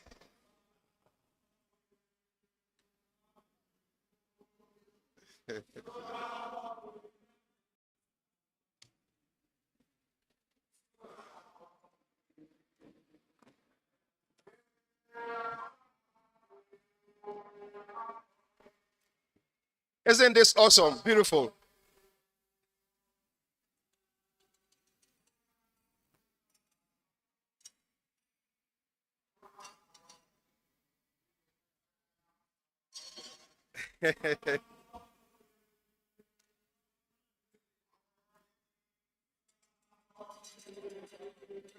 Thank you, thank you, thank you, thank you.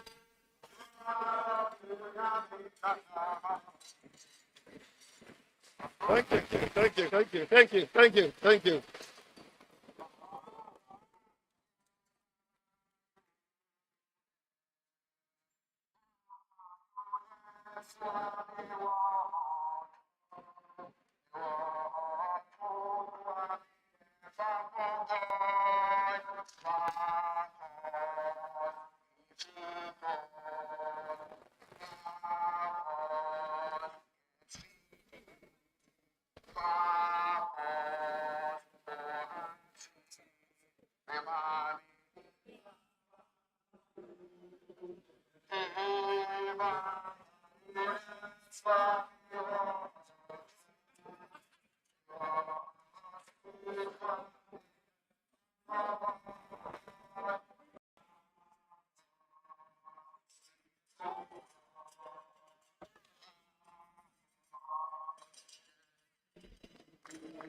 Thank you, thank you, thank you, thank you, thank you, thank you. Thank you, thank you, thank you. So what you see now is the Falcons. We have a group, and we encourage all of you to join. This is at the university. I'm sure during this orientation throughout the week, you hear so many messages from different university departments and units. It is not just about academics. Of course, your academics are very important, but it's also important, it's also good to get involved with social activities. And for those of you who are at Hall 2 or affiliated to Hall 2, we encourage you to join this moral group that you can always, after lectures, particularly towards the evenings or weekends, you can meet together, network, entertain yourselves, all right? Nobody will come from anywhere to entertain you. It is for you to entertain yourself. So we encourage you to join this group. And as said by my colleague, if you are in this hall, it means that you are a student of this noble institution. And you should have received an SMS, a text message, indicating which hall you've been affiliated to. So if you are affiliated to University Hall 2, whether you are a resident or in a private hostel somewhere, we strongly encourage you to come around, come home. You are going to be here for the next 4 years or 2 years, whatever the case may be. And in each of these 4 years or 2 years, for every year, you're going to spend at least 8 months in this institution. What it means is that you're going to spend most of your time at the university, only 4 months at home. So please get involved, come home. Let's introduce you to what you're supposed to know. We already have a lot of information, data on most of you, but there are still a few of you that we don't have data on. Where you were encouraged that when you report to campus beginning last Friday, you should report to the hall 2, for you to be properly registered. Because we need to know, we already have your name, you have your phone number, your contacts, but we need to know which hostel you are resident at, so that in the event of something that we need to reach out to you, we can easily see this team here, and my colleagues behind me who are soon introduced, can easily reach out to you. So that for your own convenience, for your own safety, please come to the hall. Those of you who have not registered, most of you have already registered. Come, let us have your details. And I'm sure even the JSR executive have already created a WhatsApp group where most of you have already been put on that group. If you are not part of the group, please ask to be added so that whatever communication, whatever information we have about the hall, you have first-hand information, receive the information that is being communicated to you. The other thing I want to talk about, but most of the things that my colleague from Hall 1 already spoke about are pretty similar. So, but the most important thing is for you to participate. There are social activities. Pretty soon, the JSR executives will introduce to you the programs they have for the semester lineup for you, beginning with the Akwaba week, where you have a lot of programs lined up to welcome you properly to the hall, where we'll take you through some of the activities that will be taking place at the hall. So please, when you see this communication going around, come around, be involved, whether games, sporting activities, indoor games, whatever you have at the hall. There are so many facilities we have there. Study rooms, entertainment room. Yesterday, there was a beautiful match that I'm sure those of you who were there, you saw what happened. A lot of entertainment. How do you call it? El Clasic. I'm not a football person, but I know yesterday something happened at the hall. So please get involved, actively involved, right, in all of these things for your own benefit. I always say that once you come to university, there is one important thing you need to do: networking. That's a key word. Make friends throughout your stay here, because at some point in time, when you leave this institution, you want to be able to pick a phone and call a friend you once met at this university for some conversations, for opportunities. So it's important for you to network. And the networking starts from day one. All right? So don't sit on the fence. Get actively involved in all that you do. And if you're affiliated, we strongly encourage you to pay the token, 100 cedis. You see these beautiful shirts they are wearing. Those of you who have already paid your 100 cedis, I'm sure that during the course of the day, the week, these T-shirts and other souvenirs will be given to you. It is important for you to have these souvenirs. You can't be a student of this noble institution and have no paraphernalia, no souvenir branded with the university colors, university logos, and the university hall. You must belong somewhere. Don't sit on the fence. Come home and let's get all of these things for you. For just 100 cedis, you get all of these things. You fully take part in activities. Akwaba week celebrations. Second semester, we have hall week celebrations. We have so many entertainment programs. Imagine you come to the hall, you are taking part in these activities, and you don't have any attire that identifies you as a member of the university hall too. The Falcons, it's important to get involved. For once of time, and because I said that during this, perhaps somewhere next week, we'll invite you to a proper in-house meeting where we take you to more detailed discussions about the hall, your roles and responsibilities, and what you stand to benefit as a member of what we call the B Hall, the Falcons. All right. So I would end that here, but I want to introduce to you the management members that support activities of at the hall. So as already said, I'm the hall master. We have Dr. Francis Douglas Appiah, who's the vice hall master. Unfortunately, he's not here. We also have the senior hall tutor. And the senior hall tutor is a person you see on a daily basis at the hall. She's resident at the hall. She's the mother of the hall. She is the chief administrator of the hall. She's everything at the hall. So please feel free to knock on her doors. And she's here. She's the name of Mrs. Philippa Mensah. She'll come shortly up here to take you to a few things. And then we also have, she has a deputy, somebody who deputizes her, Mrs. Benedicta, Mrs. Benedicta Hinwa, yes, Obing. Unfortunately, she's not here. And then we have the hall tutor. Very soon you will hear from university counseling unit where they take you through some issues. Because as we're here, because of academic pressures, because of social issues, because of sometimes even because of some family issues, you may be going through some personal issues, some difficulties. So we have a counseling unit that will support some of these things. But because we care about you, because UNER is home, because University Hall 2 is your proper home away from home, we have a hall counselor who is resident at the hall who in case in the event that you have issues, personal issues that you want to discuss with us in private, you can feel free to walk to him at the hall or book an appointment with him and talk to him. He's here in the person of Mr. Prosper Achao Owusu, all right, the Falcons. So feel free. So these are the 5 management members at the hall. But of course, the hall belongs to you, the students. The hall belongs to you, the students. You are the proper owners of the hall. And so you are also led by what we call the Junior Common Room Executives, the JCL committee. There are 6 elected members of this committee, and there are also other members appointed. Fortunately, they're all here. If I mention your name, please raise up or step forward so that your students can see you. So please, whether you are resident in the hall or you are affiliated at the hall, please feel free to talk to them. If you meet them on campus, on the streets, wherever, or they have an office at the hall, walk to them to discuss any issues that you want to have a conversation with. So we have the president, the JCR president, led by Sharon Alale. Please step forward and let's see you. So he is the hall president.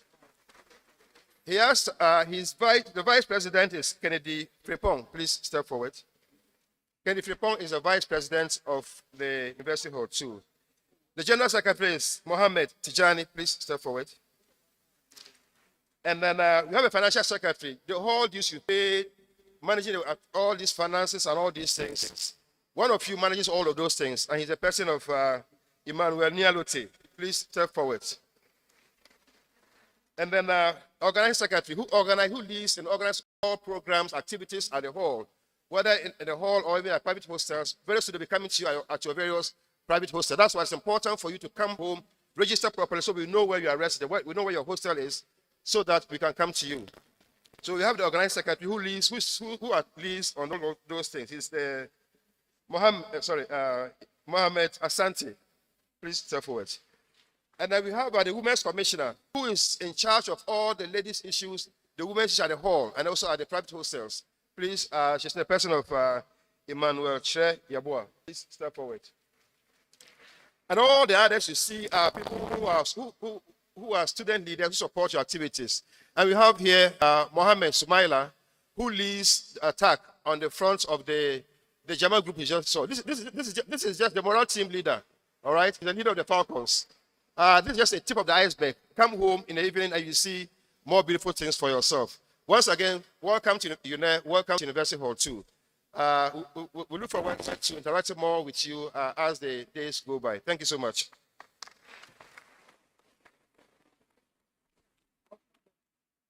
Thank you very much, Engineer Professor Edward Abinya Awafo, for helping us to understand what goes on in the Falcon community or the Falcon city.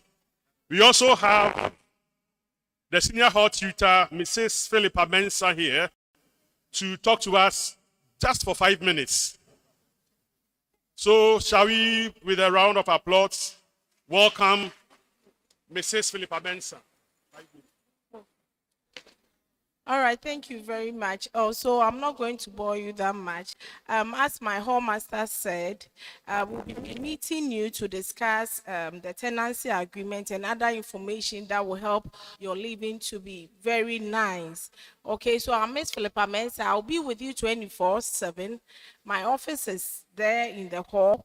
Anytime you need to meet me, I said you need, because we have the channel of communication.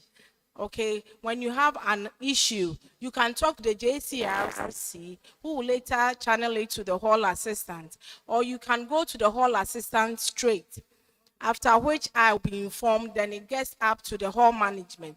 So please, do not send messages out to your parents. That's the first thing I want to say. If you have any problem or any issue, even before we have our meeting to discuss into details about the tenancy agreement, if you have any problem, if you have any issue, kindly contact the hall assistant or your executives. Don't take any issue out, because there is sanction for that. So at Hall 2, we are called the Falcons.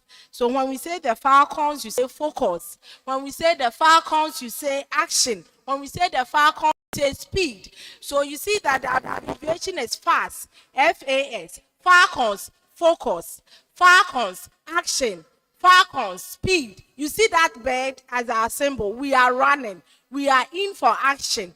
In terms of academics, in terms of residential experience, we are the best. So please, let me just end here. We'll have much to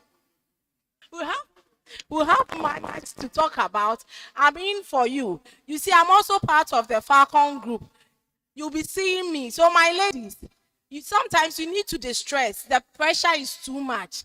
In the evening, we will shijama to release that stress. You see, for Hall 2, we are known for having the first SRC female president.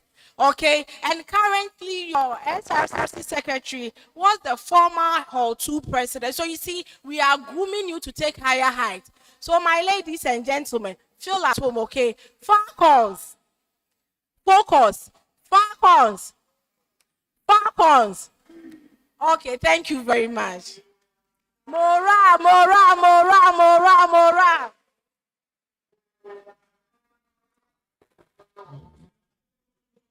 So thank you very much, Falcons, for gracing our occasion for us. So please, your time is up. Kindly leave us in peace. Thank you. Shall we put our hands together for the Falcons Mora team?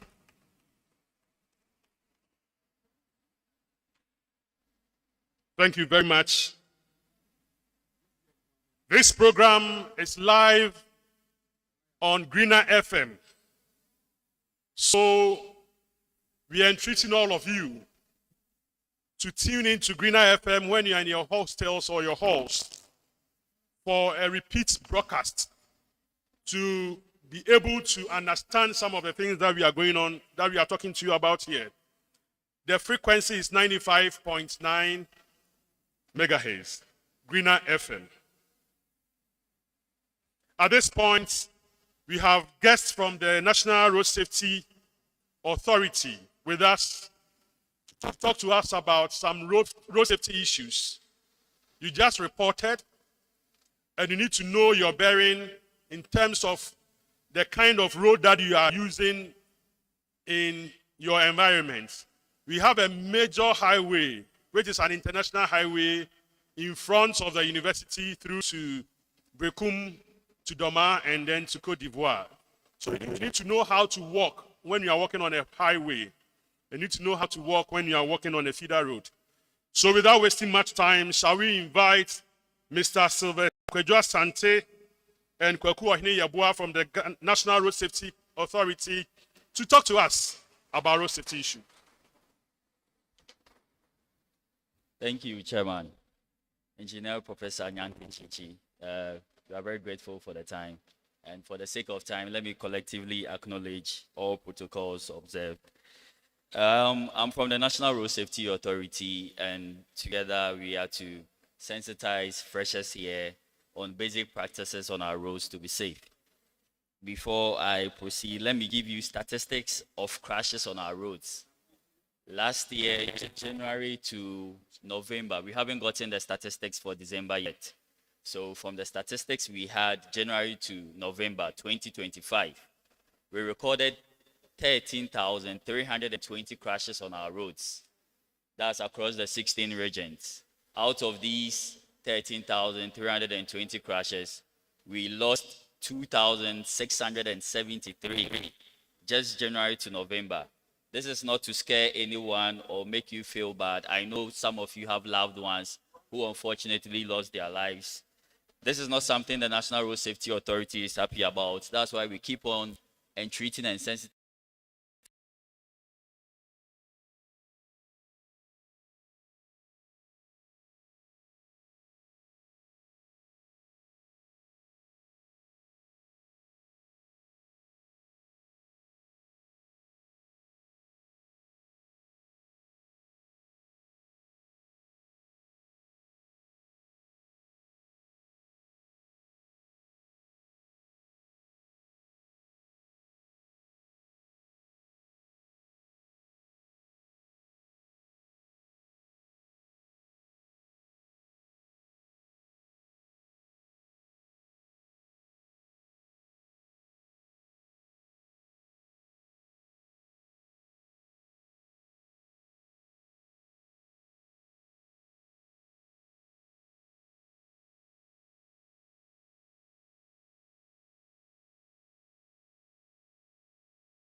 is UNER TV, and we are coming to you live from the University Hall 1 premises. I'm here together with the Vice Chancellor of the University, Professor Elvis Asari Bediaku. I would like to ask him a few questions and then get his answers from him. Good afternoon. Good afternoon. Thank you very much for giving us your time. We appreciate it very much. Professor, we see that there are lots of registration going on. The freshmen have actually arrived. Do you have anything to say to the freshmen and then their parents with the journey that they've just begun? Thank you very much. First, I must say that we thank God for the traveling mercies for them able to travel from far, near to this place. And it is our prayer and hope that when the registration exercise is over, the same God will guide them through and grant them the traveling mercy back to their destination. To our freshers, with that, when you get to the website, take your time and go through all the menus. Go through them. Just explore what is at home, what is at policies, what is at academics, what is at students, what is at media. Just go through them just to guide you. So at the university, we are talking about an academic community. And an academic community comprises a group of individuals, typically scholars. So the people that teach you, the lecturers that teach you, they are scholars, some are researchers, some of us are students. So the scholars, the researchers teach students. And then they engage in research, exchange of knowledge on specific academic disciplines. That is why someone has been given civil engineering, another resource enterprise and entrepreneurship, another person hospitality, and all of that. Because we have a group of people who have studied. They were once like you, read a bachelor's degree, went on to do a master's degree, went on to do a PhD. And they have decided that they also want to impact knowledge. That is why they have opted to teach at the university. So when scholars, researchers, students and educators meet, then some set of rules governs their relationships. And one of those rules is the student handbook that I referred you to. In an academic setting, we also have some culture. Culture is a way of life of a group of people. So that if you are a member of that group of people, then you must abide by their culture. In the university, we cannot fight. No matter the extent of provocation, you cannot fight. You cannot throw a blow. If you do that, that will go against the set of rules, and you will be taken on. And after deep investigation, recommendation will be made as to how you should be handled. As part of the culture, some of the terms that we are used to changes. At the secondary school, we had headmaster. At the university, though there is a headmaster, you cannot refer to him as headmaster. He is called vice chancellor. The assistant headmaster at the secondary school is called pro-vice chancellor. Your housemaster, hall master.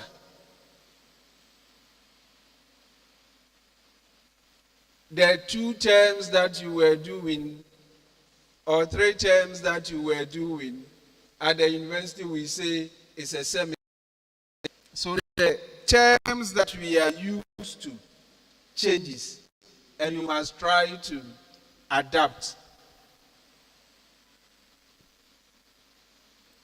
Then at the university, we also have academic ceremonies that we do. Very important ceremonies that every student must go through.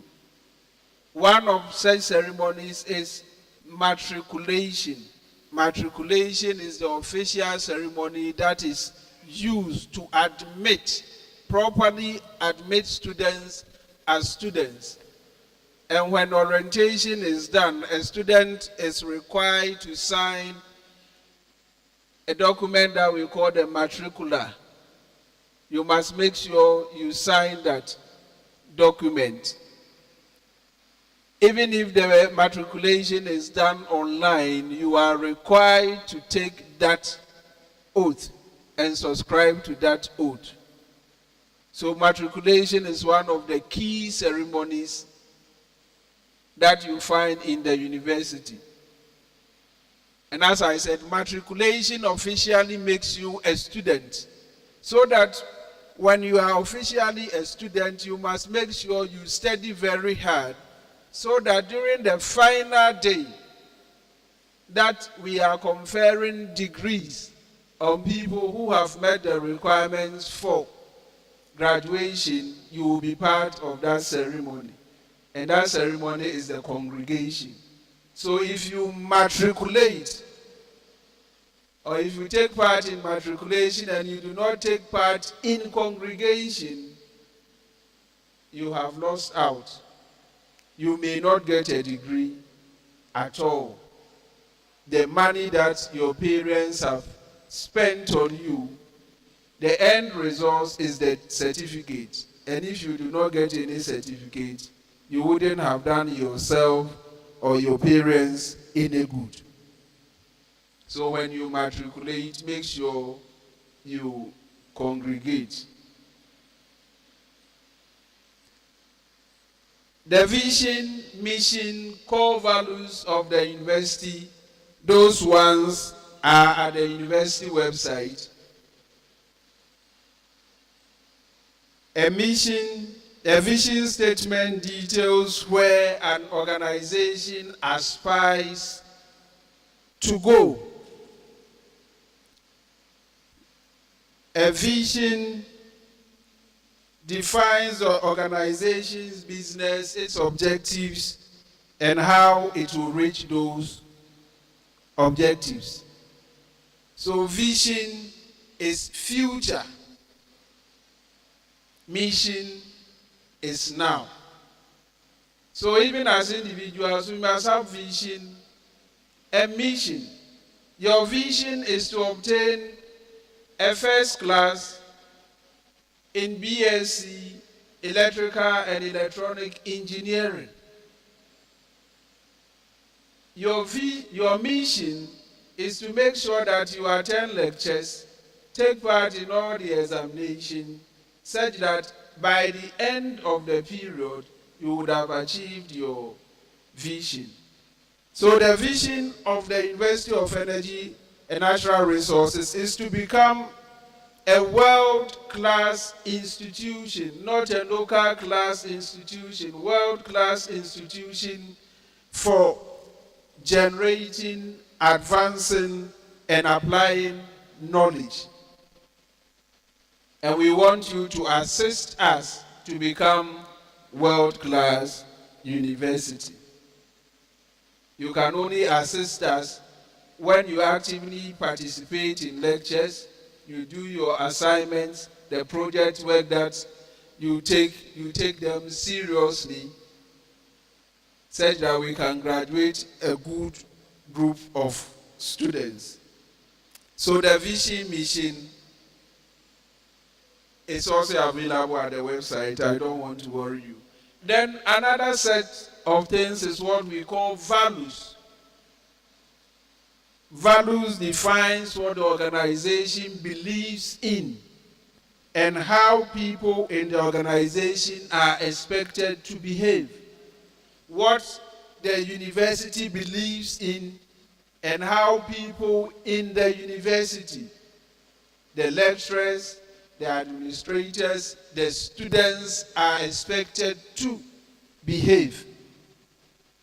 So, for instance, the university believes in innovation, creativity, freedom of thought, and creative expression. So we want you to be creative. You should be able to think outside the box in a positive manner, not in a criminal manner. So thinking outside the box, for instance, is that this course is very difficult for me. How can I overcome the difficulty? One way is to commit more time to study that particular course. Another way is to form groups so that you can study with some friends. Then they can assist you to overcome the difficulty. That is creativity, that is innovation. Not innovation in the negative sense, where a student who wants to cheat or get this digital wristwatch, pair it with his phone, go to the examination room with that digital wristwatch, and because the notes are on the phone, he will pretend as if he is looking at the time. Meanwhile, he is just looking at the notes. That is negative creativity. So, creativity, innovation. We want you to operate with integrity, commitment, transparency. So you should, in your dealings with any student, you should operate with integrity. Let your yes be yes and your no be no. If you have integrity, you do not assist someone in the examination room. Exams is you, your paper, you, the question paper, and your answer booklet. If you have integrity, it is only you. You want to put in all your best to demonstrate what you have learned. If it come out that you have passed with an A, you say praise God. If it come out that you couldn't get an A, but you had an F, because you're a person of integrity, you accept it in good faith, and then you put in more effort to try, write, and then pass. So I have mentioned 2. I'm leaving the 4 to you. When you visit the university website, it is there. The motto of the university is knowledge, integrity, and impact. Knowledge, integrity, and impact. Let's all say it. Knowledge, integrity, and impact. Knowledge, integrity, impact. We want you to be knowledgeable. That is why we have a good set of teachers, lecturers, who are willing to teach, support you in whatever way. We want you to be persons of integrity. Integrity. If you don't have money, your only remedy, in a way, is your integrity. Your yes is yes, your no is no. Then people know you that for this man, if he says yes, that is it. So please operate with integrity. Impact. You must make impact wherever you find yourself. when you have gone through your training and come out as an electrical engineer and you find yourself in Volta River Authority, we want you to make an impact. If you find yourself in the hospitality industry, we want you to make an impact. So knowledge, integrity, impact.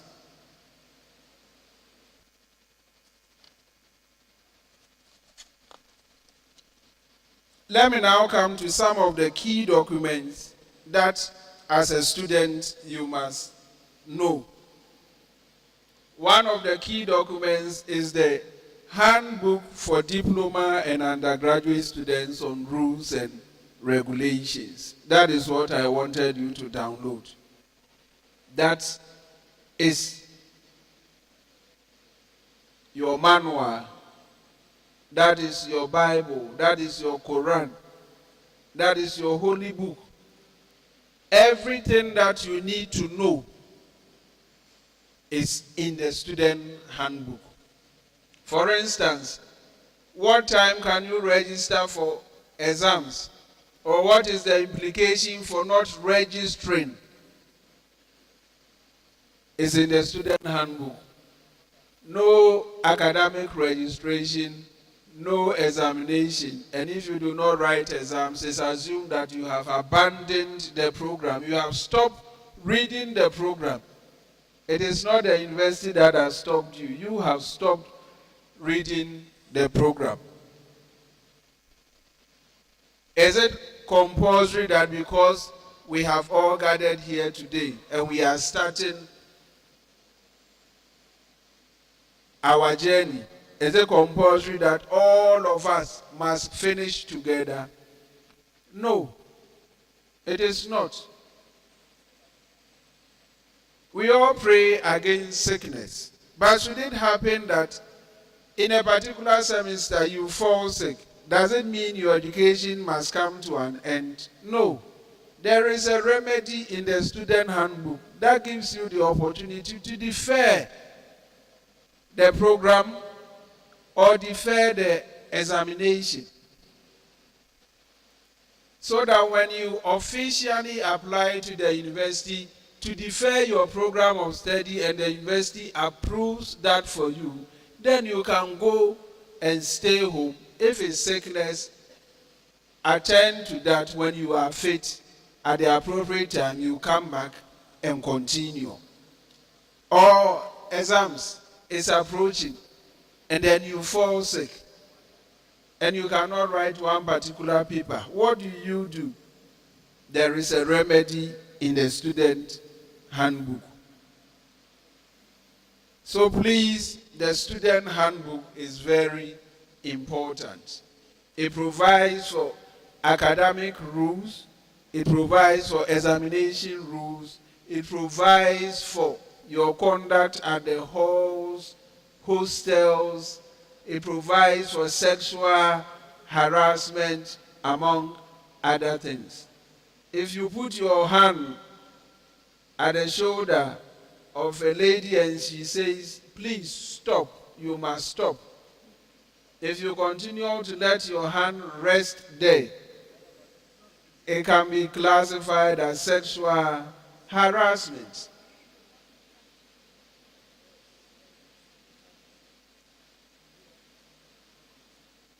You see, or you see a lady, you look at her in such a way that she sees that you are looking at her. And the looking that you are looking is not the holy looking.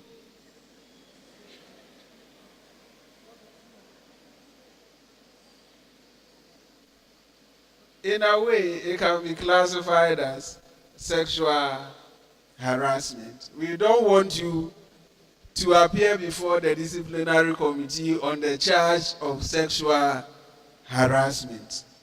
You are here to study, to obtain a diploma or degree.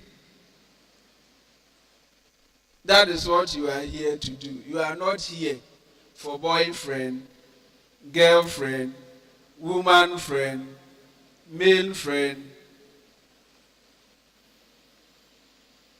sugar daddy, sugar mommy, help me to complete my course, and all of that. So please, the student handbook is very important. That is the point that I want to make. The student handbook is very, very important. Between today and Sunday, God willing, you should have finished reading the student handbook, such that you know the rules. Another document is the university statutes. Some of the things are on the university website, so I will not bore you with that. When you get to the website, take your time and go through all the menus. Go through them. Just explore what is at home, what is at policies, what is at academics, what is at students, what is at media. Just go through them just to guide you. So at the university, we are talking about an academic community. And an academic community comprises a group of individuals, typically scholars. So the people that teach you, the lecturers that teach you, they are scholars, some are researchers, some of us are students. So the scholars, the researchers teach students. And then they engage in research, exchange of knowledge on specific academic disciplines. That is why someone has been given civil engineering, another resource enterprise and entrepreneurship, another person hospitality, and all of that. Because we have a group of people who have studied. They were once like you, read a bachelor's degree, went on to do a master's degree, went on to do a PhD. And they have decided that they also want to impact knowledge. That is why they have opted to teach at the university. So when scholars, researchers, students and educators meet, then some set of rules governs their relationships. And one of those rules is the student handbook that I referred you to. In an academic setting, we also have some culture. Culture is a way of life of a group of people.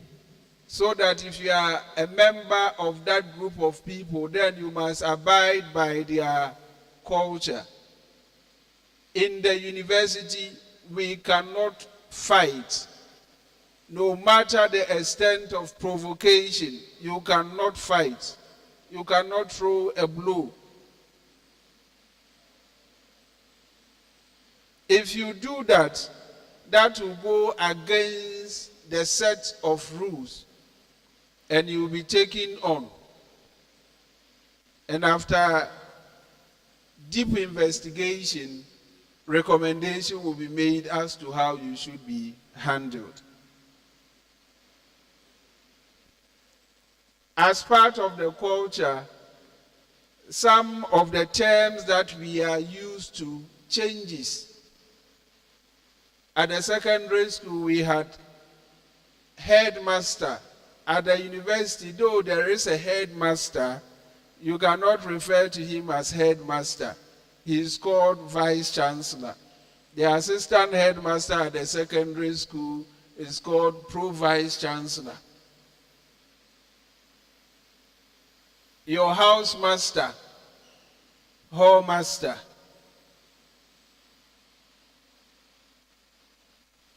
The 2 terms that you were doing, or 3 terms that you were doing, at the university we say it's a semester. So the terms that we are used to changes, and you must try to adapt. Then at the university, we also have academic ceremonies that we do. Very important ceremonies that every student must go through. One of such ceremonies is matriculation. Matriculation is the official ceremony that is used to properly admit students as students. And when orientation is done, a student is required to sign a document that we call the matricular. You must make sure you sign that document. Even if the matriculation is done online, you are required to take that oath and subscribe to that oath. So matriculation is one of the key ceremonies that you find in the university. And as I said, matriculation officially makes you a student.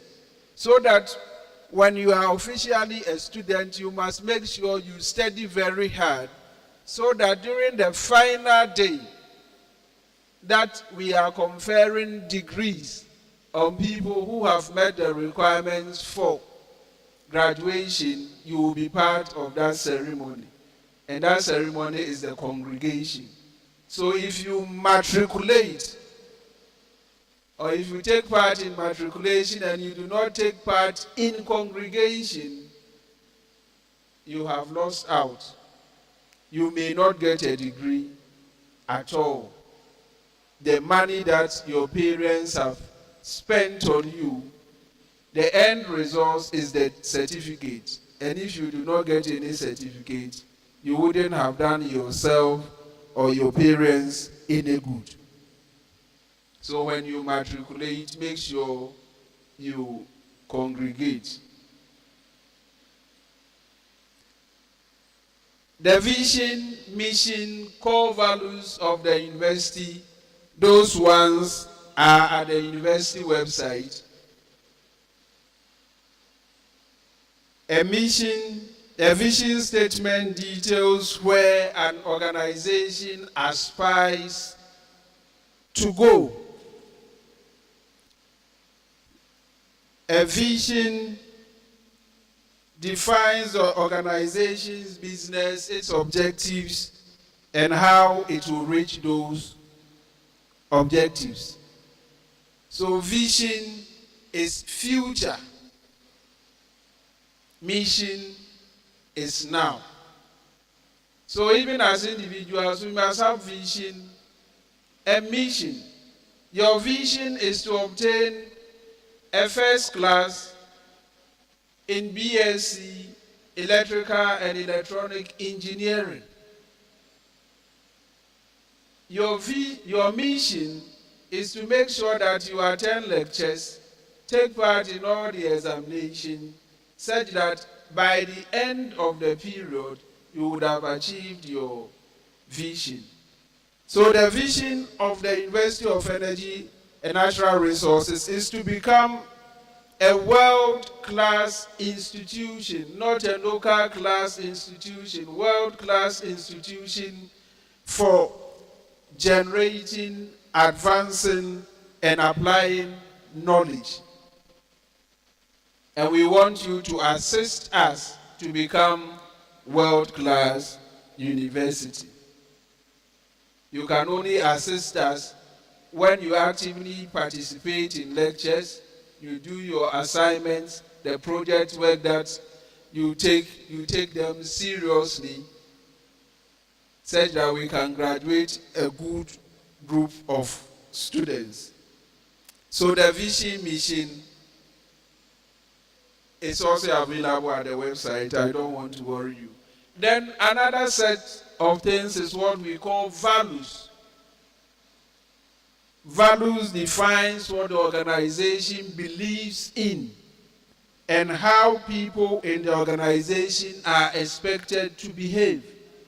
What the university believes in and how people in the university the lecturers, the administrators, the students are expected to behave. So, for instance, the university believes in innovation, creativity, freedom of thought, and creative expression. So we want you to be creative. You should be able to think outside the box in a positive manner, not in a criminal manner. So thinking outside the box, for instance, is that this course is very difficult for me. How can I overcome the difficulty? One way is to commit more time to study that particular course. Another way is to form groups so that you can study with some friends. Then they can assist you to overcome the difficulty. That is creativity, that is innovation. Not innovation in the negative sense, where a student who wants to cheat or get this digital wristwatch, pair it with his phone, go to the examination room with that digital wristwatch, and because the notes are on the phone, he will pretend as if he is looking at the time. Meanwhile, he is just looking at the notes. That is negative creativity. So, creativity, innovation. We want you to operate with integrity,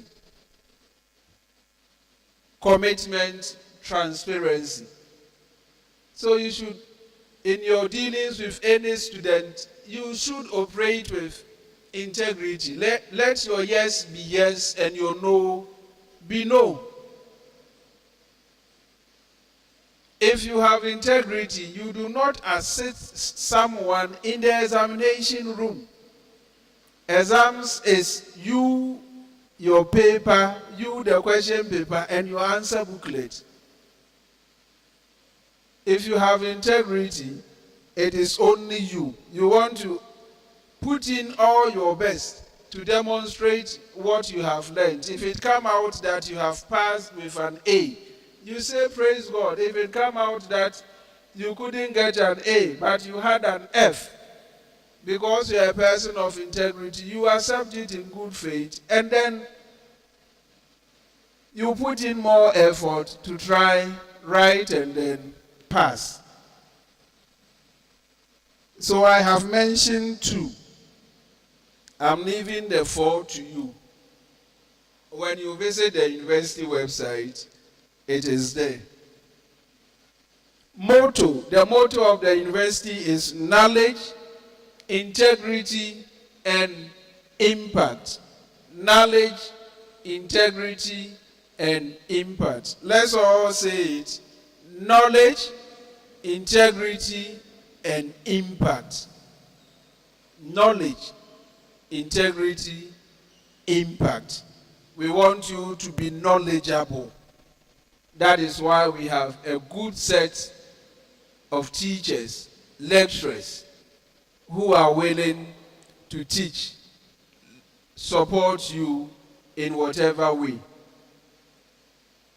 We want you to be persons of integrity. Integrity. If you don't have money, your only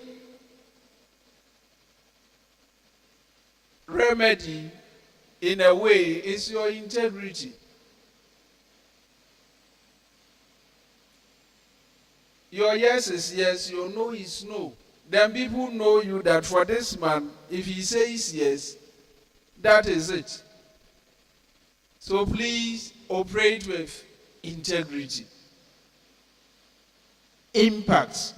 You must make impact wherever you find yourself. When you have gone through your training and come out as an electrical engineer and you find yourself in Volta River Authority, we want you to make an impact. If you find yourself in the hospitality industry, we want you to make an impact. So knowledge, integrity, impact.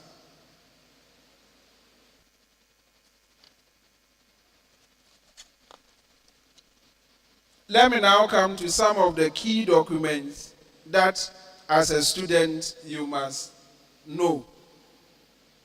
One of the key documents is the Handbook for Diploma and Undergraduate Students on Rules and Regulations. That is what I wanted you to download. That is your manual. That is your Bible. That is your Quran. That is your holy book. Everything that you need to know is in the student handbook. For instance, what time can you register for exams? Or what is the implication for not registering? It's in the student handbook. No academic registration, no examination. And if you do not write exams, it's assumed that you have abandoned the program. You have stopped reading the program. It is not the university that has stopped you. You have stopped reading the program. Is it compulsory that because we have all gathered here today and we are starting our journey, is it compulsory that all of us must finish together? No, it is not. We all pray against sickness. But should it happen that in a particular semester you fall sick, does it mean your education must come to an end? No. There is a remedy in the student handbook that gives you the opportunity to defer the program or defer the examination, so that when you officially apply to the university to defer your program of study and the university approves that for you, then you can go and stay home. If it's sickness, attend to that when you are fit at the appropriate continuum. Or exams is approaching and then you fall sick and you cannot write one particular paper. What do? There is a remedy in the student handbook. So please, the student handbook is very important. It provides for academic rules, it provides for examination rules, it provides for your conduct at the halls, hostels, it provides for sexual harassment, among other things. If you put your hand at the shoulder of a lady and she says, please stop, you must stop. If you continue to let your hand rest there, it can be classified as sexual harassment.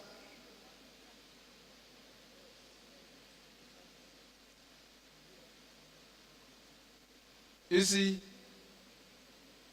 or you see a lady, you look at her in such a way that she sees that you are looking at her. And the looking that you are looking is not the holy looking.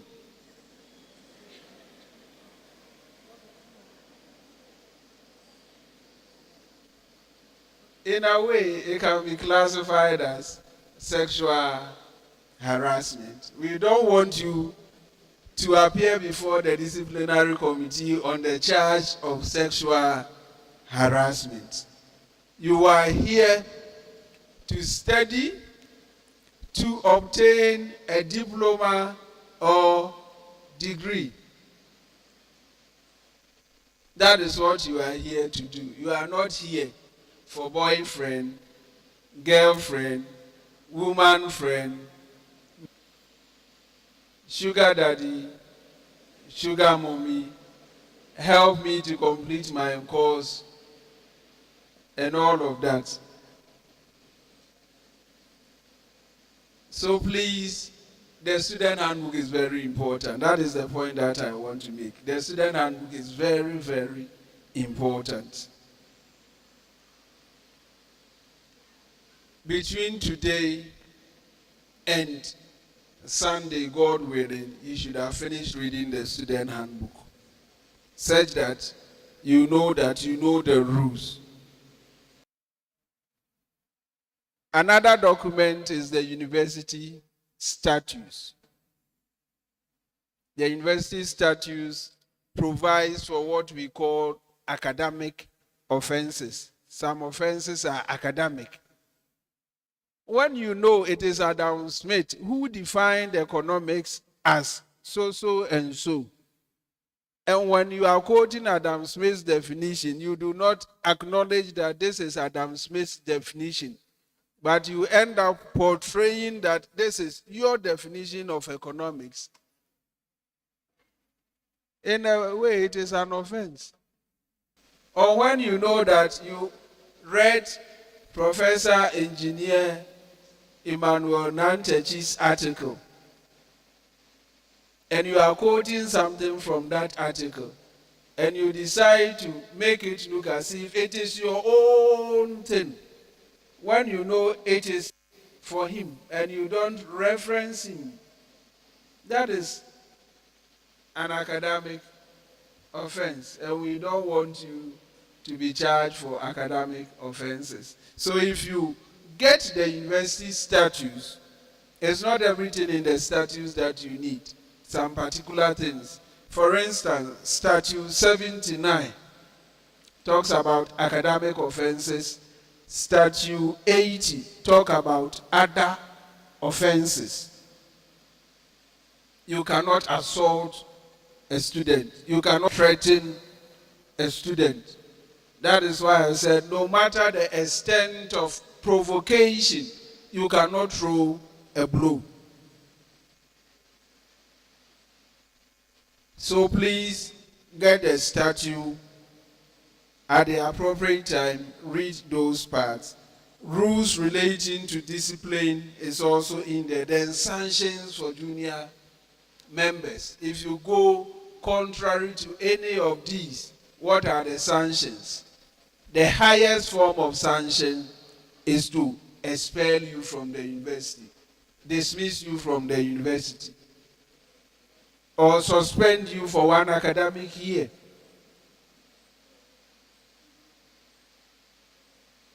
In terms of exams, if you engage in examination or practice, we will cancel your paper. That particular course that you sat, and you brought a paper to the examination room, you brought a phone with you to the examination room, the phone will be seized, the paper will be seized, the paper will be cancelled, then you will be suspended for 1 academic year. Why do you want to go through that? Come, write what you know. If you fail, you go and learn. You come and write again. You will pass. So the sanctions are there. We can even impose fines. The last time a student was seen taking a desk of the university from the campus to an outside hostel, and he was caught and put before the committee, and the committee determined that he has committed an offense, and they recommended that he pays a penalty of 5 times the cost of the desk, so that if the desk is 700 Ghana cedis, 5 times 3,500 Ghana cedis. That alone could have paid your school fees. And you know what we did? We did not tell him to come and pay the money to us. We told him that we are paying, so that if you don't pay that amount, you cannot write. So please be careful. Know the rules, then follow them. Let me also talk about where you can get information. The university website is one of the key places that you can get information about the university. Notices that we want to put across. We put some of them at the university website. One of the key information that you can get at the university website is the academic calendar. So when you log on to that site, go to academics. When the academics open for you, you see academic calendar 2025-2026 academic year. It is a calendar. The university has planned how it will manage the 2 semesters. So we have provided for a period for course registration. If you do not register within the period for course registration, you are opening yourself up to pay a penalty, such that if we give you all the opportunities to register and you fail to register at the end of the semester when we are writing exams, you cannot write exams. Because if you fail to do the academic registration, you cannot write exams. So